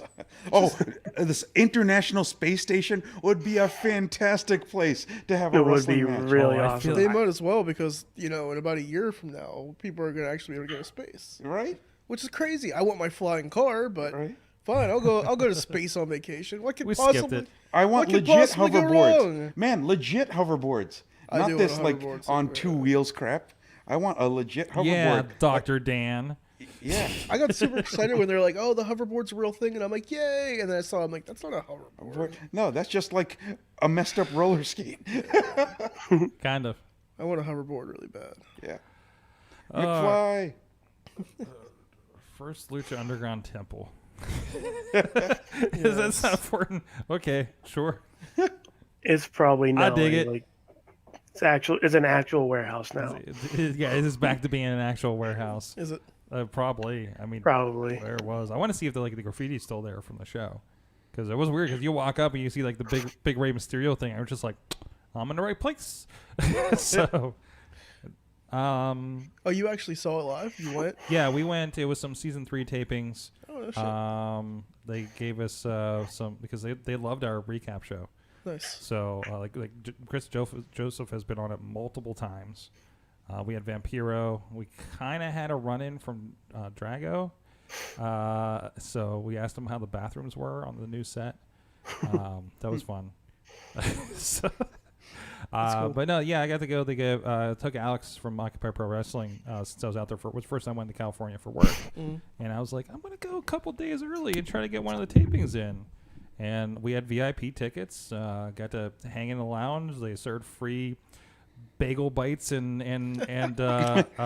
bagel wrestling, bites man. and what's the Coronas and You gotta like have Maria. For free? Yeah, Free Coronas? yeah, free Coronas, dude. And I'm like sitting there and like Alex is talking to me. I'm just like, hold on a second. And I said hi to Ron Funches and started talking wrestling with him. It was like, he had been there multiple times, but Pentagon was his favorite and he hadn't seen him yet. Nice. So it was a pretty cool experience. It was weird walking up and like the production people are happy to see you. I'm just like, hey, man. So it was cool. Now those guys are awesome. So and they've done some really cool episodes with us. So I still can't get over the fact that Juice and Thunder Liger was across the street. And no, it was Ultimo Dragon. Oh, okay. Oh, God. Okay. Okay. Oh. He's still on this.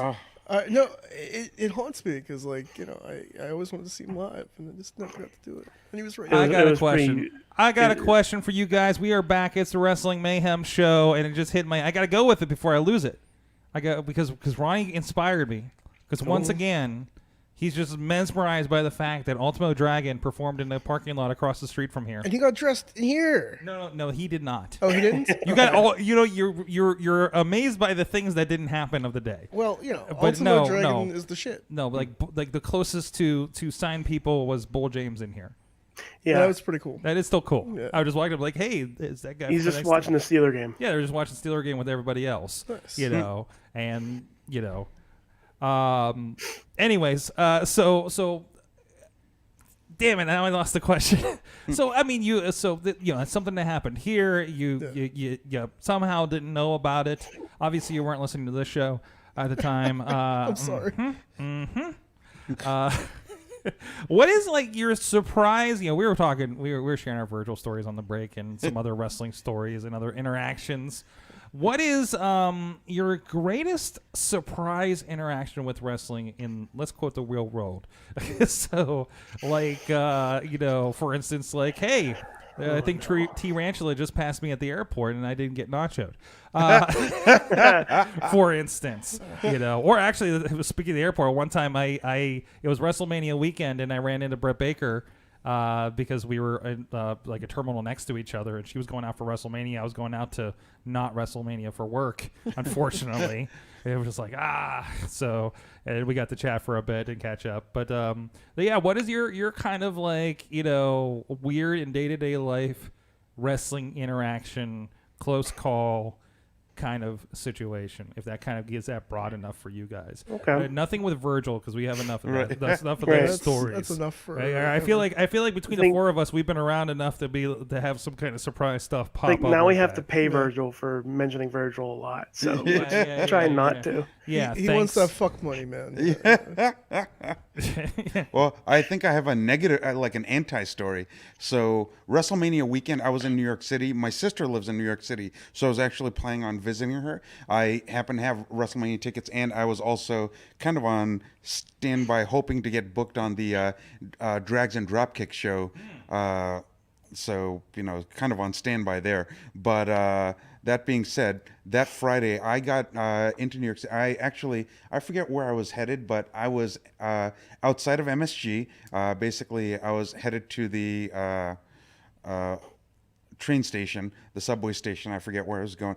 Oh, that's right. I was going to City Field. And I was catching a train there to catch the Mets game. But so I was outside of MSG. There are a couple of young guys dressed up in suitcases. They were obviously ROH wrestlers, and they just looked very touristy lost. They're sitting there just like, I was like, oh man, I've never seen anything like this. And, other people were just kind of gawking at them. And I'm just like, just to save them from touristy embarrassment, I just ran up to them. I get it. You guys are workers. I saw where the door was that the workers were going in. So I was just like, you guys want to go in there ASAP, because you're really capturing a lot of unwanted attention right now. So that's were they the Japanese? Were they New Japan guys or? I think one of them was a New Japan guy. Okay. Yeah. But that being said, I was just like, the last thing you need is to be caught being very touristy, because then everyone who's looking to turn you into a street mark is going to come after you. So I was like, the last thing you need is for your first experience in New York City to be pickpocketed. So that's one. Two, the anti-story, the real anti-story was Kelly. I already met Kelly Klein several times from Angel Gate. She knows who I am. I know who she is. She was dressed in street clothes walking by. I was like, hey, Kelly, how's it going? Kelly? Hey, Kelly. And I'm sorry, it's not like I look like everybody else, in fairness. I'm just like, if you've met me before several times, let's be honest, you're not going to mistake me for somebody else. Yeah. So so Kelly just literally just kind of walks by me. I'm just like, hey, Kelly, what's up? Kelly, Angel Gate. Okay, fine. Her lack of shits was just like, And I'm just like, I'm from New York City, so I'm the native, and I'm kind of getting hosed by this outsider. Roddy, you got one? Well, there's a few from New Orleans WrestleMania. Oh yeah. Let's see here. Have you seen Mad Mike and Carlin's mini documentary from that weekend? Yeah, I did actually watch it finally, because they were telling me about it. Let's see here. We were walking the streets. We ran into Chavo Guerrero, what's his name? Jack Hager. It's like, what's his name this week? Yeah, what's his name this week? I was playing WWE All Stars last night, and he popped up getting thrown around by Big Show in one of the clips. I'm like, oh, hey. Yeah, they were all walking the streets, so just me being the jackass I am, I'm like, high five, guys, and they're all giving us high fives. And then we ran into, I can't remember his name. What is it? Something Grimm. Simon Grimm? Simon Grimm. We ran into Simon Grimm. And I don't know why I popped so hard for him for some stupid fucking reason. So like, big Vaudevillains fan. Yeah, I was. Yeah. And we got a picture, me and Rick's daughter Morgan. We got a picture with him, and we were talking. I went up to him, I'm like, I don't mean to be a pain in the ass, like stop you, get a picture. He's like, you know what a real pain in the ass is? When you're bleeding out of your asshole, that's a real pain in the ass. Wow. he's like, let's get a fucking picture together. I'm like, all right, man, that's cool. We bullshitted with him for like 10 minutes. And then I had a beer and dance with Ivory at a Pittsburgh theme bar. And it was fun. Just you go out there and just be social with everybody. That's Ivory's awesome. really nice. Yeah, she's a really nice lady. It's like they know you're like a part of the family. Yeah. So like they can like pick a worker out like in a fucking crowd, and they're like, yeah, just come and hang out with us. We're like, okay, that's cool. That's awesome. Yeah. Riz, you have one that's not Virgil calling you? I'm very socially awkward, Sorg. No. I don't think these guys have seen you attempting to interview RJ City and Dalton Castle at the same time. At the same time. There was that one. Oh, wait. Did you do the Shane Taylor one that I had to pull? Yeah, the Shane Taylor when he... Who was it? Was it Plummer? Plummer had to be pulled because he was kind of goofing around and he was kind of a big monster at the time there. I'm going to make sure that goes back up, by the way. Yeah. But I actually have two stories. And they both are my socially awkwardness coming out. We love your awkward stories, Riz. One, I was at a convenience store, a Giant Eagle, and Sam Adonis walks by. I didn't know if it was Sam Adonis. Mm-hmm. So I'm like, I'm looking. I'm like, I know this person. Blonde hair, tall, looks very. I put together that he was a wrestler because he looked like a wrestler.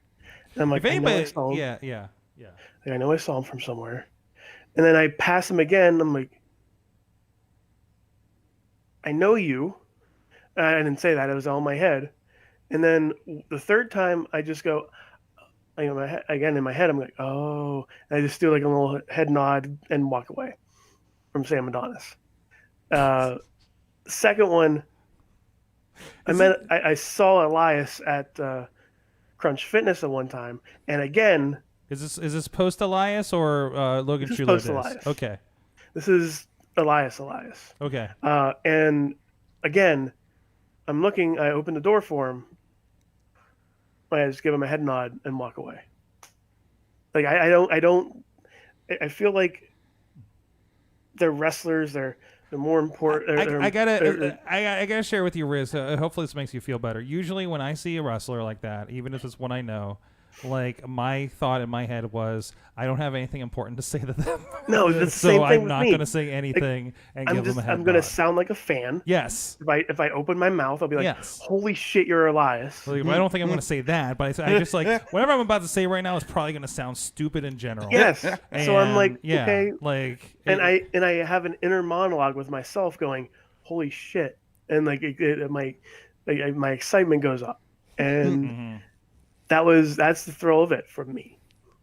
It's Just that little weird interactions.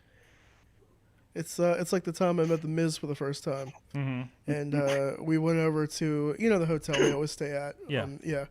So like he's walking in, and I was wearing the awesome B Miz T-shirt. Yeah, I think you told a story recently. Yeah. Maybe not on here, but Yeah, but he's just like, "Hey, nice shirt," and I'm just like, it's the Miz." Like, I couldn't even say anything to him, and I was Yeah, just yeah, like, yeah, I'm yeah. like, "Yo, thanks." Like, like thanks, you're bro." processing it, right? Yeah. Yeah. Like I'm we made eye like- contact, and he smiled, and I'm like, "Yo, thanks, bro." Well, it was the time that I was at an ICP show, and Attila was opening. Mm-hmm. I've talked about this on the show. I was at the Rex, and I'm like looking. I was like, I think that's Paige, and she's like 5 feet from me, right? Yeah. And Paige is one of my favorites. Mhm. And I'm just like, I think that's Paige. I'm like, I'm not gonna say anything to her because I don't want to like blow up her spot and have everybody, kind of like I don't want people to like start. Yeah. Fanning her, right?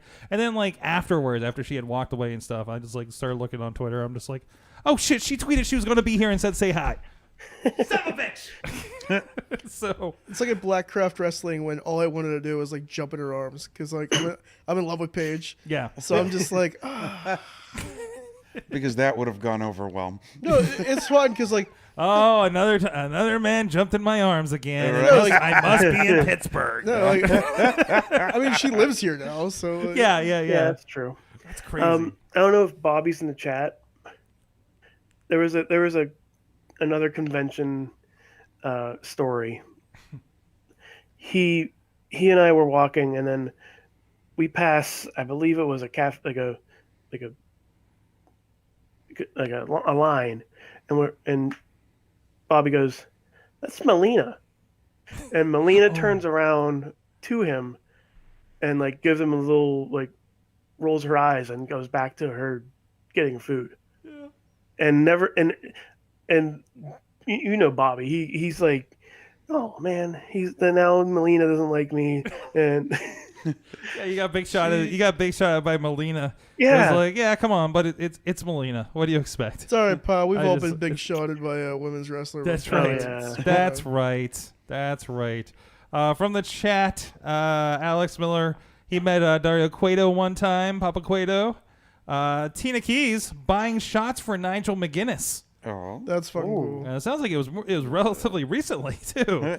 So That's one of those guys I would just like to sit down and talk to and pick his brain. yeah.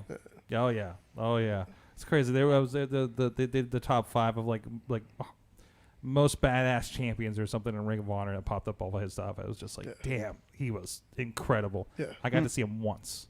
in I'm jealous. Hammerstein Ballroom. Hammerstein Ballroom. It was a final battle. It was I don't know what 2007 maybe. Whatever. Like one of the first or second times we went up to New York City to visit Mad Mike, and it was just incredible, absolutely incredible. Nigel McGuinness could have been WWE champion. Oh yeah, yeah. They did that dark Easily. on him. Yeah. You know, I'm glad they kind of did that and kind of recognized that too. You Yeah. know, so hey, you know, a guy like that, I'm glad he's there. He's making the money for all the work he put in and helping guys. You know. That's, you know, for all this other stuff that happens that we're complaining about earlier on the show, like at least that good stuff does happen there. So, you know, it's not all bad, thankfully, but it's just difficult sometimes. Finally, is there anything else? Was there somebody, we were talking about AEW beforehand. Was anything big happen from there? I didn't watch Dark yet. I didn't watch it either. NWA Power. I love NWA. They all come out tonight, so we Yeah. it's kind of hard to get them in before the show. Yeah. Exactly. But MJF was guest commentator on Dark. really, that makes it worth checking in to begin with. Okay, Now, is Taz a commentator on Dark? he was when they were in Philadelphia. So He it's was? just that's it. It was nice. It was cool. It was cool to Okay. have him on there. But it was just kind of, they do like special little things when they're in town like that. Okay. A couple of times. So I mean, it's a good show. Have you watched one of the Darks yet? No. So it's sometimes at least like the people that were at the tapings last week said that there's better matches sometimes on Dark than there is the main show. Yeah. Like matches, right? So Except for that woman's match. Yeah, that 4-way women's match. Yeah. That was That was a brutal. little rough. However, that 3-way match with Darby Allin. Darby Allin's the fucking man. I love Yes. watching Darby Allin. In fact, I remember when they did that show in Monroeville a few months back. Darby Allin, JT Dunn. That'd be good. That was a that was the, terrific match. that was the NEW show where they did the kind of the Bruno memorial. Yes. Yeah. That match, Darby Allin, JT Dunn, that was fantastic. Darby Allin's Darby really Allin is great. I will say, mind you, Orange Cassidy is my spirit animal, and fucking love Orange and the Cassidy. whole best friends as Rick and Morty with Rick and Morty doing the entrance was fantastic. Where's the mask? We have the mask here. So we have. It's over there. Why is it not on set? I got it. Hold on. Because Ronnie actually got the mask, or somebody got the mask for yeah, you. Actually, somebody- if you want to give a shout out, Bree Ramsey got me the mask. was there, stood in line for a Tony, while. Tony Johnson's girlfriend. Yeah, it was sitting there at the table at Black Diamond. I'm like, if nobody claims this mask, I'm telling you that. It was like everybody's leaving, and if I'm like the last person out, this thing's mine. And then you sent it to me. You sent it with me anyway. So I don't know why she like hid it from the Awesome Cast for some reason. I think it freaks out producer Missy, to be quite honest. Could be the eyes. I mean, look It's at the it. eyes. I mean, if you're not like into the Rick and Morty thing, like it could be very, very. It could be very disturbing. Do you want me to do the Morty voice? Do you want me to Yeah, but you have to put the mask on Yeah, I'm first. close. Hold on, do the thing. Oops. Now, Morty. Somebody's having a beer. Jeez. Oh, gee, guys, I don't know. I don't know, Rick. I don't know what we're gonna do here. God damn it, Morty. You know, sometimes Morty, you're just too much. You gotta get it together, man. I'm really sorry, Rick. I'm doing the best I can with what I got, Rick. I'm sorry. Wow, that was some fun crossover they did last week. It was. I It fought was. for it really It was hard. good. Like we got Jim Ross saying rubber. Oh yes, that was I can't fantastic. believe he even said that shit. Yeah, I it was like, oh, JR, would you please read what I wrote on this piece of paper? That was the best. It's like, hey, Wubba lubba, let's- dub. it's like, let's make our grandfather say millennial words at Thanksgiving. You know, kind of territory. But No, it's kind of like that Family Guy episode where Peter made the ghost of his dad say, "You must go to the Dagobah system." Oh boy! I mean, it brought me back to the days of Slim Jim and Halloween Havoc.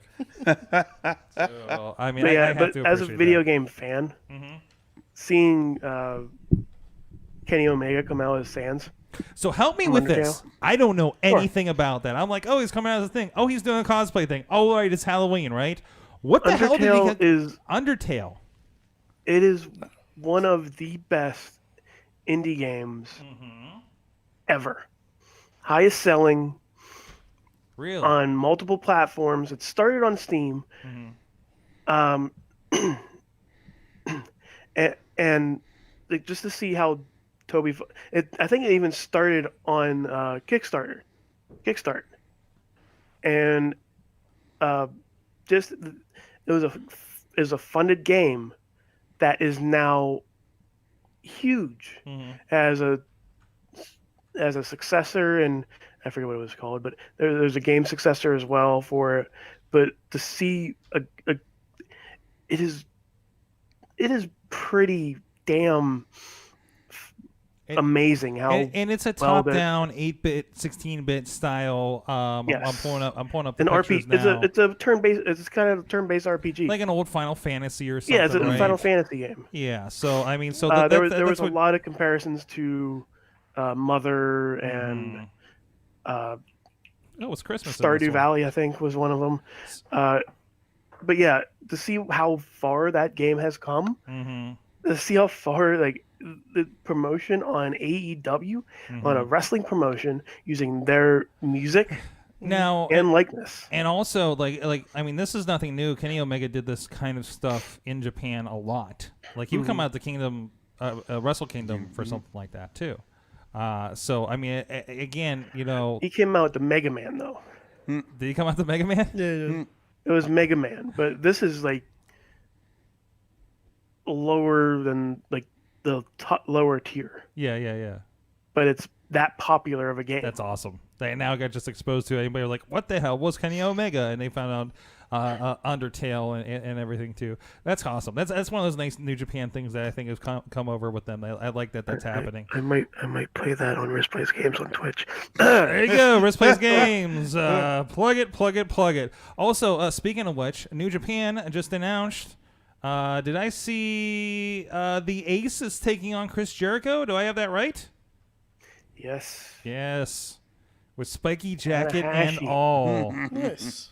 There was, I don't know, there was a promo. There was a lot of Japanese over it, but there was like dancing New Japan guys, and then Jericho comes in and kicks everybody's ass and says he's going to fight somebody. Good. I'm in it. I'm in. Okay, New Japan, let's do this. Wrestle. I mean, you got that. You got Takahashi coming back. Mm-hmm.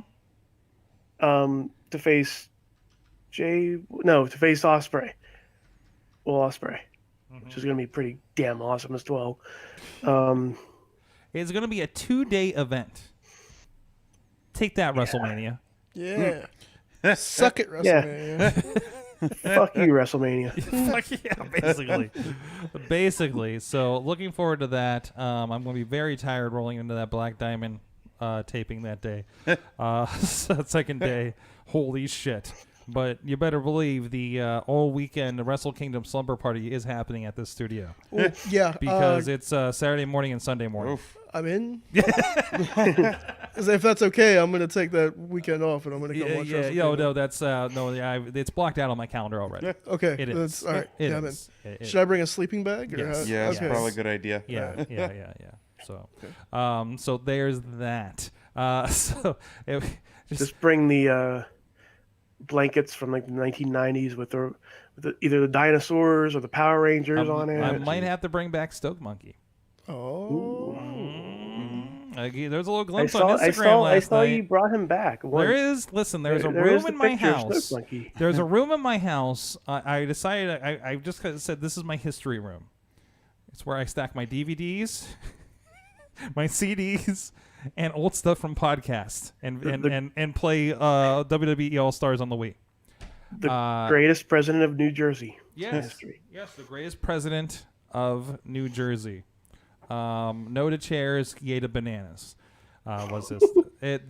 We did a whole campaign with this, and then there was a cocaine scandal that put him out of the race. So this is what podcasting was 10 years ago to us. Wow. So yeah, I just got an email from Lipson like, happy birthday, 15 years of podcasting. I'm like, cool, I've been around for 14 of those. So anyways, it is time to find out what'd you learn from wrestling this week, Ronnie Starks. What'd you learn from War Games this week? That's never let a kid kick you in the ribs. That's never kicked somebody in the ribs before. Yeah. I'm about 95% sure I have a cracked rib right now. Oh man. Oh, That should was- actually hey, get that man, checked out. It's War Games.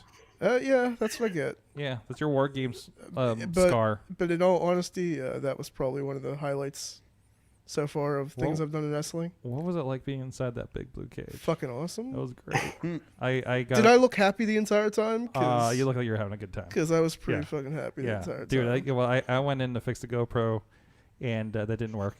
And then they put on the final side, and I'm just like, I'm in the cage.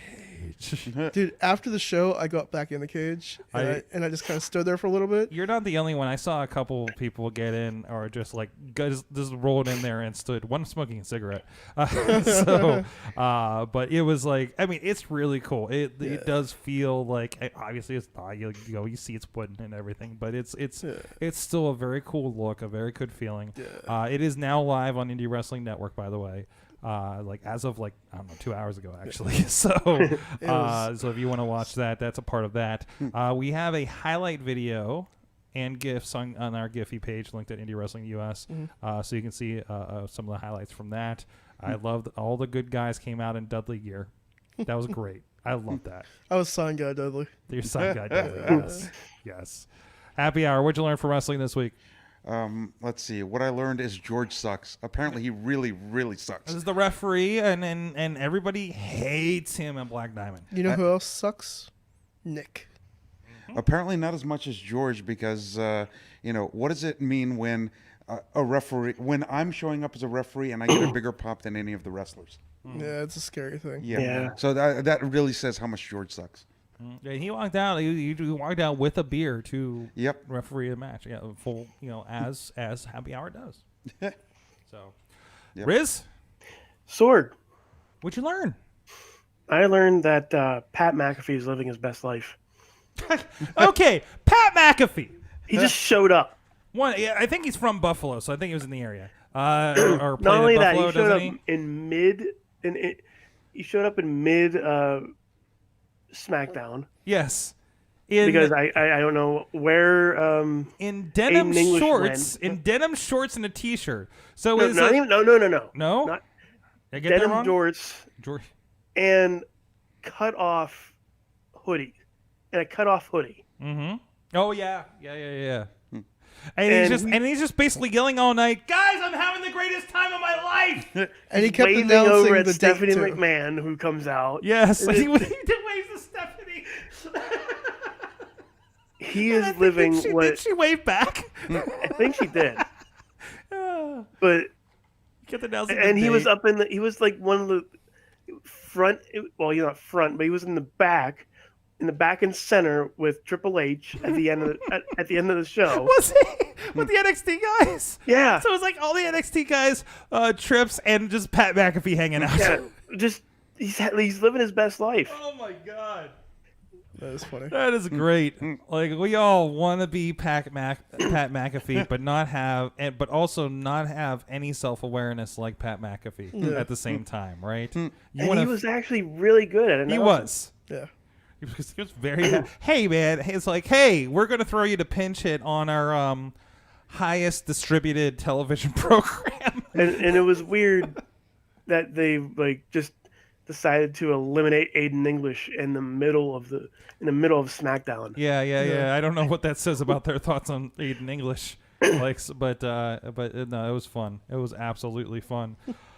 Sword, Yes, what did you learn from wrestling this week? we alluded to this morning, or no, this morning. This morning? God, 3 hours of sleep, guys. We alluded to earlier in this show this evening. Which happened like the at 3 o'clock in the morning. Go ahead. Kenny King jumping over my head at a Stage AE Ring of Honor. So I learned awareness is key. Mm-hmm. That I didn't stand up. So no, there was a 4-way match, and doing this as long as you there's kind of like that wrestling math that happens. I talk about, right? It's just like you just process of like, okay, there's 3 guys in front of me. They're getting really close to me. Wasn't there 4 of them? Oh God, there's a stage behind me. because I've been around enough facade matches to know how this works. And Kenny King just goes sailing over top of my head. You see in the video that Matt from the neighborhood over here, who I believe was related to Destin Vane, actually. When I talked to him, yeah. Nice. It's his cousin. Yeah. You see me kind of looking and then looking over my shoulder, and that second time was when I just caught out of the corner of my eye, him back there setting up for his spot, his jump, and I'm just like, oh, this is happening. Okay, but the greatest thing next to me, the father and his daughter next to me, and we were just Lewis the Nerd was doing security. And he was passing us the leftover confetti rolls that everybody throws in, as you do at Ring of Honor. Yeah. And we just kept passing it to her, so she have more chances to throw stuff in. And she kept missing because we're on like the side, like the wider one that they do all the jumps on, right? Yeah. And she's just not making it. And then finally, before the end of the night, she like caught the apron and it rolled in. Nice. But in this spot, when you see the video, you see they're also oblivious to what's going on. They're watching the action just right in front of them, right? You see the instinctual fatherly instinct to protect the little girl from whatever is happening. And then immediately standing up, arms raised. It was just the greatest moment of emotion that I didn't realize was happening right beside me because I was already reacting to things. Wow. And thank you again, Matt, for capturing. I was so pleased because I'm like, that was cool, but nobody I know has Honor Club, and nobody's going to see this. And then I saw myself tagged like 10 minutes later on Twitter. I'm like, oh, shit, this is great. So that's fantastic. And also, whoever took a picture of me in the blue cage and said, despite all my rage, I'm just a Sorg in the cage. Oh, God. Thank you very much for that as well. You have no idea how much that means to me. I believe I keep forgetting his Twitter name, but I think it's True Prince Pro on there. I know he does great stuff. Says a lot of great things about what we're doing over at Indie Wrestling. I really do appreciate that. So thank you so much for that. I'm trying to pull it up so I can get your tweet right. Because I usually just seen it in passing. We'll get you later. Anyways, from the chat room, I should probably pull that up here. True Prince of Pro is his. Another Matt. So all the Matts got me in there. So in the ring. From the chats, real quick. Tina says there needs to be a Meltzer and Seth Rollins debate on WWE backstage. That's what I learned. I guess Seth went off on about him. I saw a little bit last night. Really? Yeah, he called him like a violent fountain of misinformation or something. Wow. Like it was crazy. Wow. And I guess there was more today from what I'm hearing in the chat room. Dave Ponder I learned plan, and give enough time for travel issues. There's that. Yes, and there you go. So thank you guys. Riz, thank you. Riz Plays Games. Riz Plays Games on Twitch. Twitch.tv/Riz Plays Games. I am 15 away from 100 followers. Woo! I also do subscriptions as well. If you have a Twitch Prime, if you have Twitch Prime, which is through Amazon Prime, you get one free sub per month, which is amazing. That I'm saying this. Like I said when I first started, I don't do this for money. But knowing that I can actually do this now, to know that some people are actually watching me, it's pretty freaking weird. Riz is okay. Now he's going to be introduced as Twitch superstars. Riz Plays Games in the future episodes. So there's that happening. I mean, start that now, like right now. Just edit it right here. I think there's a little box right below me, right? Right. Well, no, I don't have that set up. There's not the. Okay, never mind. We also have, of course, War Games veteran Ronnie Starks. Plug things. God.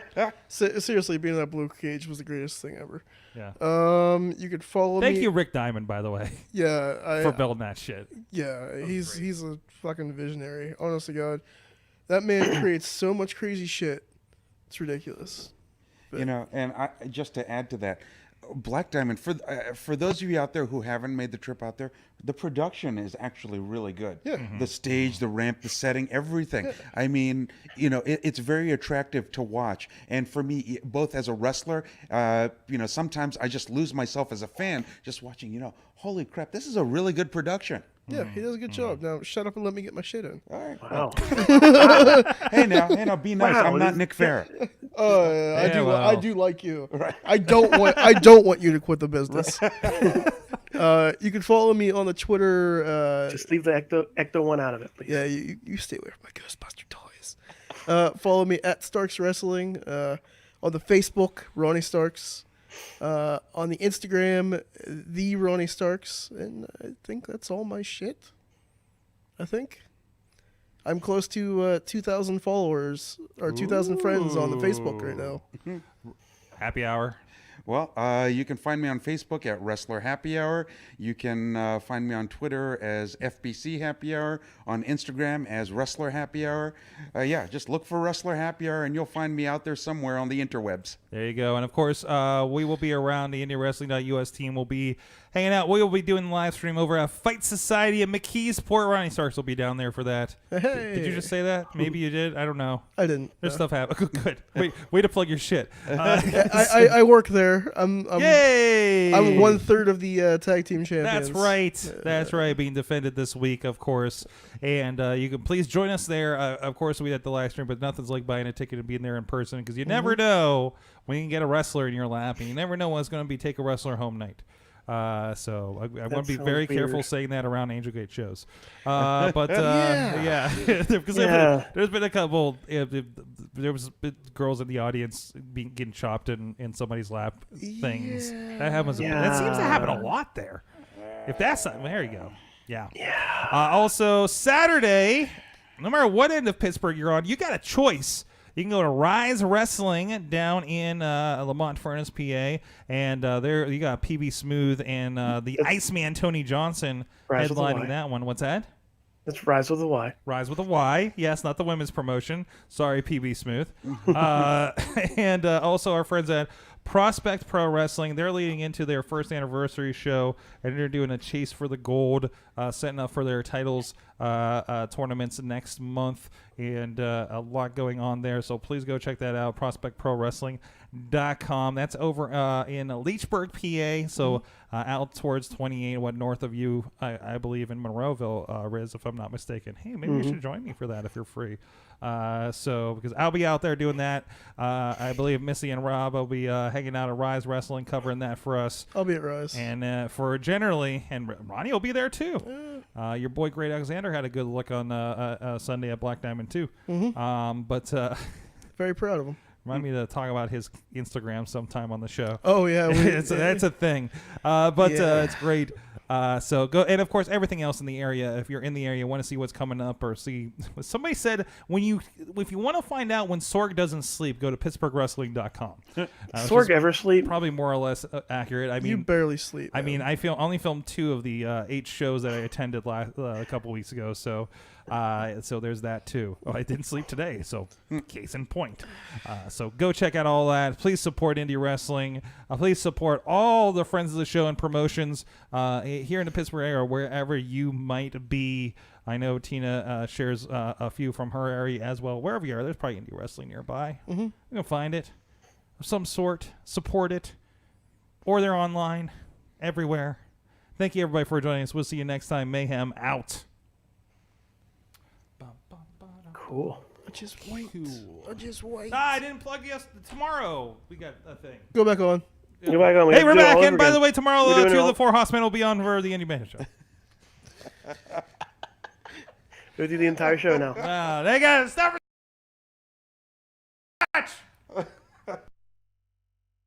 I did forget to hit record leading into Awesome Cast today. Oh, jeez. Nice. I got partway into the intro and was like, that.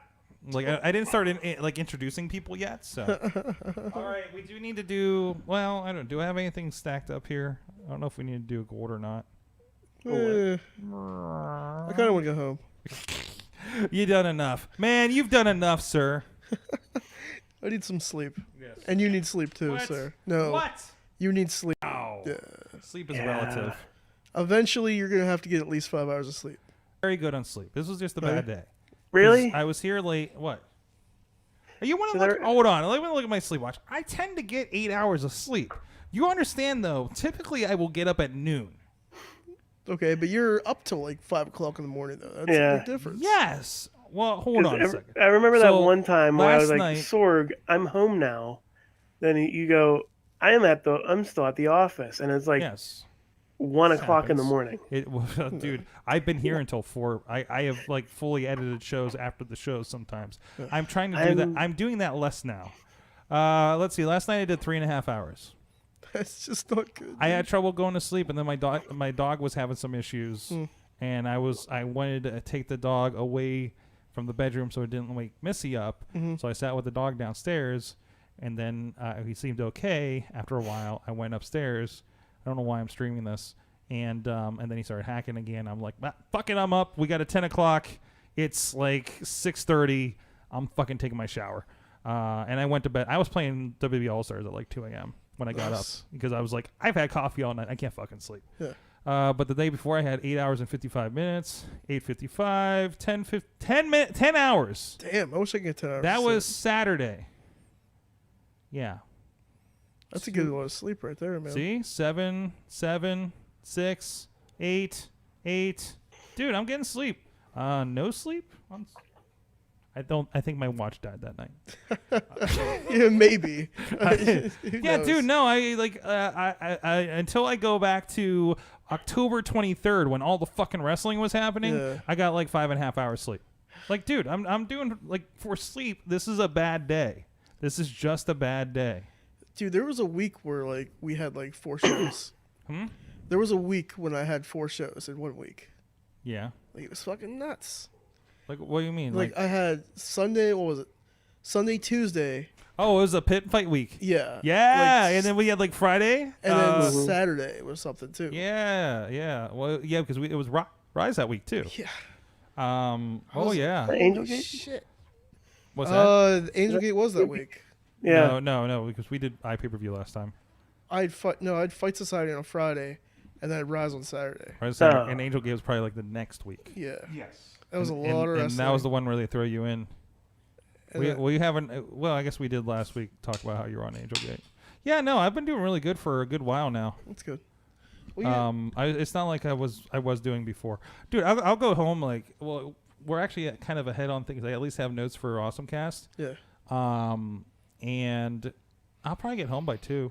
That's not bad. But I'll probably and considering how bad today went for me, not just for the sleep, I might take tomorrow off. So I'm Do kind of looking at my next couple days. Do it. Treat yourself. I don't know how much of a treat it is. Treat yourself. Jay and Silent Bob. I gotta notice Jay and Silent Bob. I saw there's times for Friday at Waterfront. You gonna go The see it? waterfront? If we have Fight Society, I might see if I can slip out for at noon. But the thing is, I have to bring all my equipment in the car, and then go from there. And I don't like that. It's not that So- far. But I mean, they have the dates up for Friday. I'm hoping they have some over the weekend. I can go like Sunday or something. It's really good. I enjoyed it. Yeah, good. Because it didn't seem like they're trying too hard or anything. 'Cause No, some of those other ones kind of seem like that. Some of the in-betweens, yeah. Some of those other ones they've done are like, Like Yoga Hosers. Yoga Hosers. oof, that was something. Terrible. I was something. I liked Husk. I thought Husk was good. I did not. I was just like, okay. I didn't like hate it, but Yeah. I'm just like, I wouldn't watch that again. No. One time was what was the one? Red State? Red State was terrible. Really? I liked it. Did you? Yeah. I also don't watch a lot of horror movies and movies like that. Like those like like that kind of movie, right? Yeah. So I liked Terminator. The new Terminator? Yes. I need to see it. Also, I liked the last one. So did I. I had fun with the last one. Dude, when I go see like people are so critical. Yeah. I just see Riz shaking his head very Because large. I on my screen. remember during one of the Comic Cons that we were working, might have been the one with Virgil. We were talking about you were talking about how you loved Transformers. Like one of I think the second Transformer. No. I hate the second Transformers. I enjoyed the third one. Okay, I that thought was the we third were one onto then. something with the fourth one, and they abhor the fifth one. The fourth one, I felt like they really had an opportunity, but dropped the ball a lot.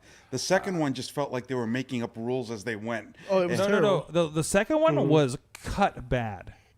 Like there was just like these cutaways to people saying lines for no reason at all. I'm just like, well, do we really need a gag here? And I guess got tired of explosions. I enjoyed the first one because it was like enough of. Yeah, well, there was enough of everything just to kind of fill the landscape. Yeah, we weren't like digging in too deep, and it was like I get to see That's actually, Optimus. you know It what? was like, That's actually the key. They weren't digging in too deep into anything. So yeah. it didn't get like, really and then the last one, it was just like I'm just watching this, and I haven't watched it since. And I've done this a couple times where I would literally like on my trips when I go for work. Like I would like my plane would land and we'd go to the theater out there by the airport, and it's probably not a great idea, and it probably didn't help. But at the end, I'm just like, fuck this, and like, man, I give it shots. Like I am not hard on movies, you know. I love shit. Like, hey, I still defend the Ben Affleck Daredevil movie. Oh, See, and that's usually the response I get. what a terrible fucking movie. Oh my god. Wow. And it wasn't anybody's fault but the producer's fault. Right. That's a fair assessment. Director cut's great. It's like Green Lantern. Green Lantern would have been a fantastic movie if it just wasn't poorly put together. Yeah, Right. And the script was shit. I'm like, okay, this was okay. Okay, I like the training scenes with Michael Clark Duncan as the pink guy. Yeah. Like, I mean, because I think I had just watched some Justice League or something, like whatever was out at the time. I'm like, yeah, this feels like that. Like, okay. And then, like, the bad guy is what the bad guy is. I'm just like, fuck, that's it? Like Sinestro. It's like, all right, well, there's. Well, no, it wasn't Sinestro. They set up Sinestro. And then we just never saw anything from it again. Yeah. Right. Yeah, because Bond and whatever, right? And I would have They're been just okay with it. I didn't hate yeah. Andrew Garfield's Spider-Mans. I love Andrew Garfield. I thought they were Spider-Mans. great. Yeah, I was they- just like, oh, there's a little bit of Ultimate here. But that's also before we got everything we wanted out of the Marvel Universe. yeah. Right. Where there's like, oh, we're not going to pussyfoot around the shit that we actually want to see in the movies. You know, and there's like a little bit of like, well, I can accept that. And, like we haven't gotten a Batman that really feels like Batman, I feel, until Ben Affleck. I enjoyed Ben Affleck. I as just Batman. wish he was in better movies. Yeah. Yeah. I like Ben Affleck Batman scenes. Yeah. I don't like the rest of the movie that he's in. Right? Yeah. Well, I mean, that's a good consensus, right? No, yeah. They're just like, man, I wish I. You know what? This is a sequel. This is a spinoff from a movie I never got to see that I wish was made. Dude, the Batman movie that they're casting right now, the cast looks ridiculous. Yeah. It does. What I'm hoping is they're not overdoing it with the cast and compensating for it by loss of story. How did we feel about Phoenix doing Joker leading into it when it was announced like 2 years ago? I was okay with it. I feel like everybody was shaking their head, weren't they? But now everybody's like, okay, he was really good. Well, what I loved No, about we the were- movie is it was very real. Yeah. It was very real Loved and it. relatable. Yeah. I can't believe it's doing as good as uncomfortable of a movie as it is. That's incredible. It's great. I enjoy As it. opposed It's to Leto's? just too deeply relatable to too many people. Yeah. Yeah. Oh yeah. Like scary. Yeah, Scary. it's scary. And if it wasn't Joker, I love that. Like if it wasn't Joker, this could have been a movie just about a dude that went off the edge, Yeah. Right. and nobody would have cared. It would have been an Oscar thing. It could have been a swerve on V for Vendetta, Yeah. for all we know. Yeah. Which I loved V for Dinner. Yeah. Oh, I Also- love also that movie. great, also I great. love V for But- Vendetta. But I'm just like, it could be a parallel to that, and they could have gone in that direction, and nobody would have known. Yeah. Like, Oh, Riz, did your lights just go out? yeah, it did. And Sabu's behind you. Look out! No, but the The thing is, with me, it was because of Leto's Joker. I was waiting to see what Phoenix in the makeup was going to be. First of all, Jared Leto was a shit Joker. Exactly. Well, here's the other thing. Leto's Joker, they had to already pave a path for the romance with Harley Quinn. So he was compromised right from the beginning. And I'm enjoying Margot Robbie as, Well, yeah. But it's just Suicide Squad. I like the movie. the cut. I hate the bad guys. The bad Yeah, guys are terrible. agreed. The bad Agreed. when they were fighting like blob guys, I'm just like, oh, what the fuck is this? Yeah. But everything else around it, I like. Yeah, it was supposed to be a completely different movie, Of course, and then it ended up being that. it was a Daredevil thing. Yeah. Yeah, But if you watch the director's cut is better. really? It's like Batman versus Superman, where it was supposed to be Darkseid was supposed to be the villain, but they ended up with this fucking bullshit. And there is a director's cut out there with Darkseid as the villain of the I don't entire know movie. Darkseid because it ended up being Doomsday. Was that what I thought it was supposed to be? Darkseid. It was supposed to be something big. Was supposed Right. to be the bad guy. Well, like it ended up being Doomsday. Yeah, Yeah. but I wouldn't even call Who's- that Doomsday. You mean though. Darkseid? Yeah, Okay. Mm. Well, everything is supposed to lead to Darkseid down the line yeah. because they were really kind of mimicking that, But he was supposed to be in that movie. like originally. Yeah. And then it sounds like they were like, no, we'll push this past like second Justice League, Yeah, and then we didn't get there. because nobody wants to sign on for it. Yeah. And we- Justice League was like, this is an okay Justice League TV show. You know what? I saw the movie in theaters. I didn't hate it, Mm-hmm. and then I figured I'd buy it because that's how I am. I buy comic book movies because I'm a fucking nerd. Mm-hmm. And I watched it again. I'm like, my god, this is a terrible movie. I am not compelled to buy Justice League or Aquaman, but I bought a Shazam first day. Shazam is a great movie. Sam's It a was good movie. fantastic. Aquaman was a very good movie. I too. was literally geeked out because I knew very little. I think I knew about the Shazam kids from Flashpoint, Yeah, I love reading that. Flashpoint. Oh, and when I saw like it led in like towards the end of like of oh god, the kids are going to be the Shazam kids, and I figured Yeah. out like right before it happened, I'm like, they're doing it. So it was like I was my wife's like, why are you squeezing my hand? I'm like, because something cool is about to happen. Shazam was a very good movie. Like that, when they do something like that, that is a genuine Yeah. surprise. We were just talking about Amazing Spider-Man 2 the other day. Yeah. When, spoiler alert, they did the Gwen Stacy thing, and going into them, I was like, are they gonna do this? No, they always cop out of this. Like Yeah. they've teased this in the other. Oh, they went ones. straight in. Like, and then like they did it like, and it was just like a little bit like, oh, I get like genuinely shocked that they did it. Right. I'm really looking forward to the Spider-Verse movie, the live-action one. Mm-hmm. What? 'Cause- What? Oh, What? oh, it's Yeah. happening. What? It's happening. Is that the You didn't see that? 2022? Is that what's happening instead? I thought it was just a sequel. No, we're getting that sequel, but they're gonna do one with Andrew Garfield Shit. Oh, and Tobey Maguire? and Tobey Maguire, Oh. and all three Spider-Men are gonna be in it. Oh. It's fucking happening. What the Okay, I'm in. Yeah, it's Can we happening. also bring in like the weird Japanese Spider-Man on the straight to DVD? I see. I That don't has see to why make. not. I mean, we just they make have that to. happen. Just do this. Just throw in all of the gonna be so Spider-Mans, like the one from that one Bollywood video that we have. It's always like thrown around. Oh gosh, no. Can we The also one get that was another with- one?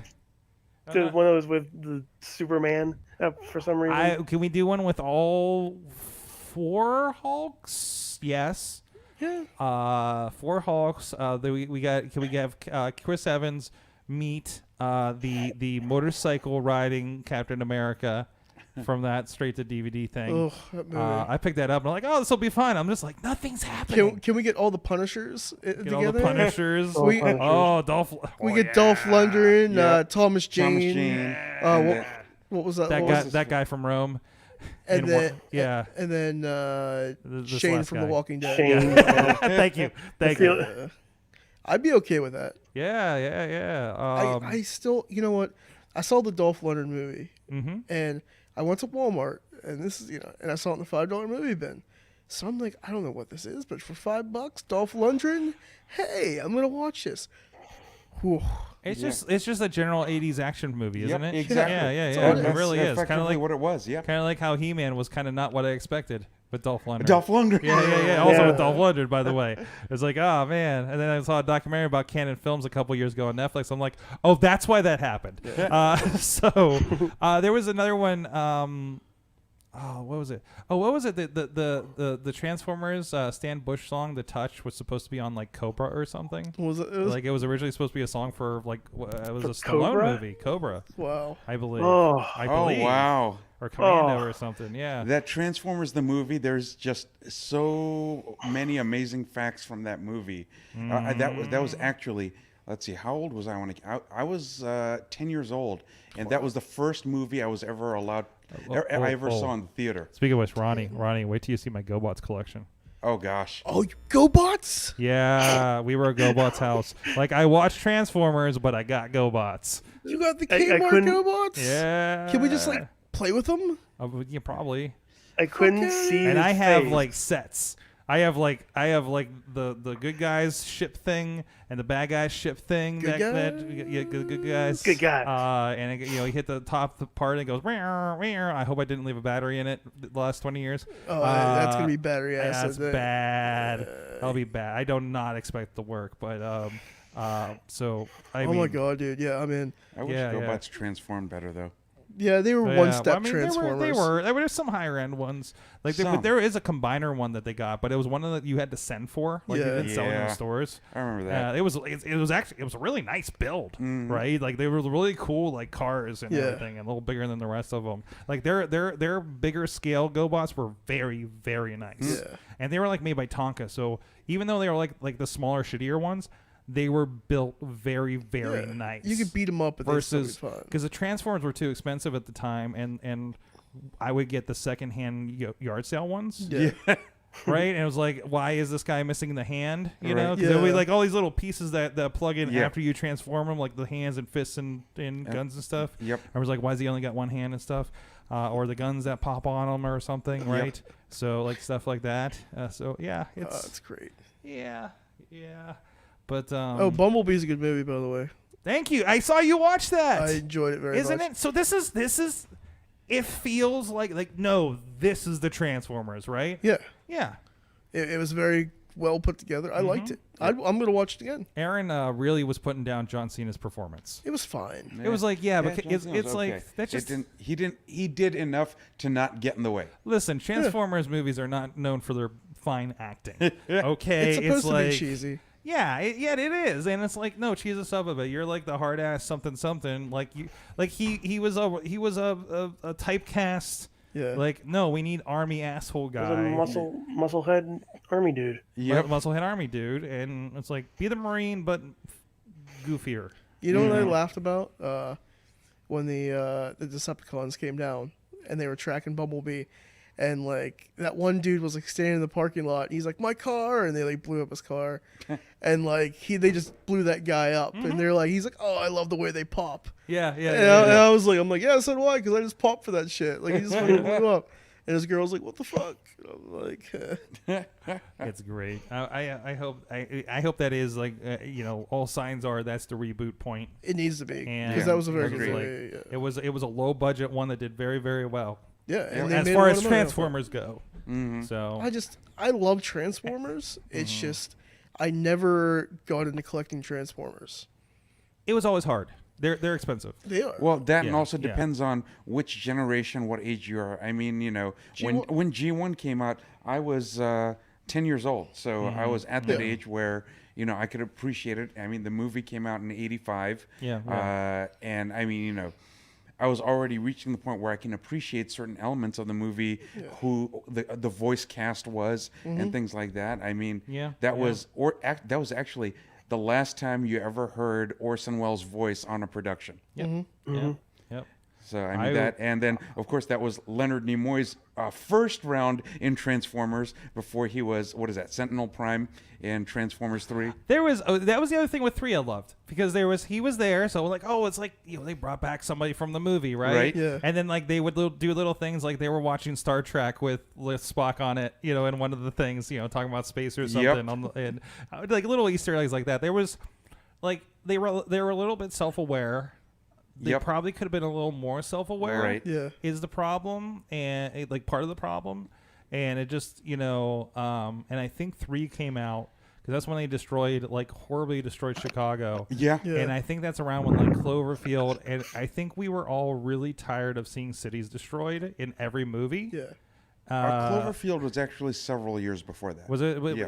I just remember there's a lot of movies where we're just like, we're going to destroy the city. Yep. Happy post 9/11, you Yeah. know. I like Cloverfield. It's ground zero porn. Yeah, it was. I mean, it was 10 years after, but still, it was just like, it just felt like a rash of them came out at the Yeah. time. Oh, I agree. Absolutely. And I think that hit its peak with Man of Steel, which I thought was expertly played into that movie. Just the rest of the movie fell apart. Yeah. But yeah.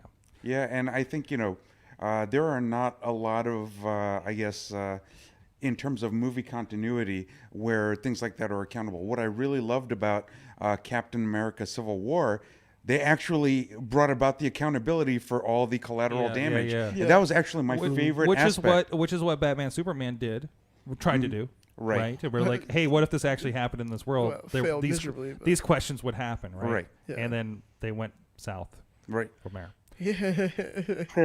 The movie the moment that movie got produced and everybody knew it was going to be a train wreck is when when it went south. Batman versus Superman. Is that what we're talking about? Just in general? Yeah. Yeah. It was terrible. Yeah, it was just seemed like oh, we're gonna do this and we're gonna call it Dawn of Justice. It's gonna be 2 parts. No, it's gonna be 1 part. I was like, oh, this is in trouble. It's just like, oh no. Oh, DC needs to get their act together. Yeah. And now the whole DC network isn't even going to be a thing anymore because that got bought out. Well, we were talking about HBO Max on the Awesome Cast and how confusing it is, and apparently they're just going to roll it in. Well, it's not bought out; it's all owned by the same company. But it's all just going to be on. But apparently, it wasn't doing as well as they wanted it to, and now it's just going to be part of HBO Max, which is fine because I'm going to get it with my AT&T subscription. So, and plus Disney Plus, drops next week. So.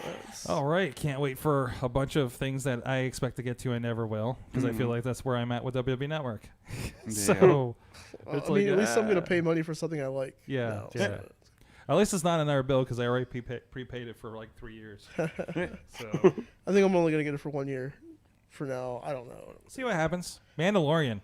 I'm excited. Next week, right? Mandalorian for Yeah, something? it's dropping day and date, I think. Is it just going to be 1 episode per week or are they just dropping the whole I think series? they're do 1 episode per. It's probably smart. I don't think anybody else is going to be doing the bingeable stuff anymore other than Netflix. By the way, She-Ra dropped today. Season 4, 13 episodes. It's not half season bullshit. So that's what I'm watching while I'm editing the show. Actually, I'll probably finish great. I'm working on The Good Place right now. Nice. I've been watching the final season of BoJack Horseman, but they decided to split it up. Yeah. So now I have to wait till January 31st Well, to watch the last 8 episodes. I was in like mid-season 2 a few months ago, so I did a lot of catching up. And like I said, that hits raw nerves. Yeah. Especially if you do it all at one time. Yeah. It hits some nerves. Oh, yeah. If you got a hang up about something, it's going to get there. Yeah. I had some bad nights for watching that show. There's some bad nights. It has to end with BoJack dying. That's the only way the series has to end. Yeah. Because they had that character have such a rough life. It's all gonna have to come back and haunt him at the end. When they got to the mother stuff. Oh. No, wait till you get to this season. I did. Oh, you're on this season? Oh yeah. When it's all about it. his alcoholism. Mm-hmm. When he's in recovery. He has to die. Yeah. Because I don't want to spoil anything for anybody, but if you haven't watched it yet, it's just one of those things where he's still hung up on what's her name dying. Mm-hmm. And now that her mom is trying to track down who was there when it happened, it's not going to end well for BoJack. No, it's not. Nope. It's the other show I do that he does therapy and behavioral therapy and is recovering himself. Mm-hmm. And I want him to watch the program because I'm like, dude, I think this is a good representation and maybe you should watch it for like I think it could relate to some people that normally wouldn't hear certain things. It's a great show. It is. It's fantastic. Yeah. Anyways, I think it's playing on Comedy Central, isn't it? Yeah. Yeah. Like the first Netflix show syndicated. Mm-hmm. But hey, it's a good show to do it. All right, guys. Yep, I gotta go. All right. Yeah. On that note, thank you, everybody. Thank you. Somebody's hanging out there. I think that's just you, Ronnie. That was. So everybody's got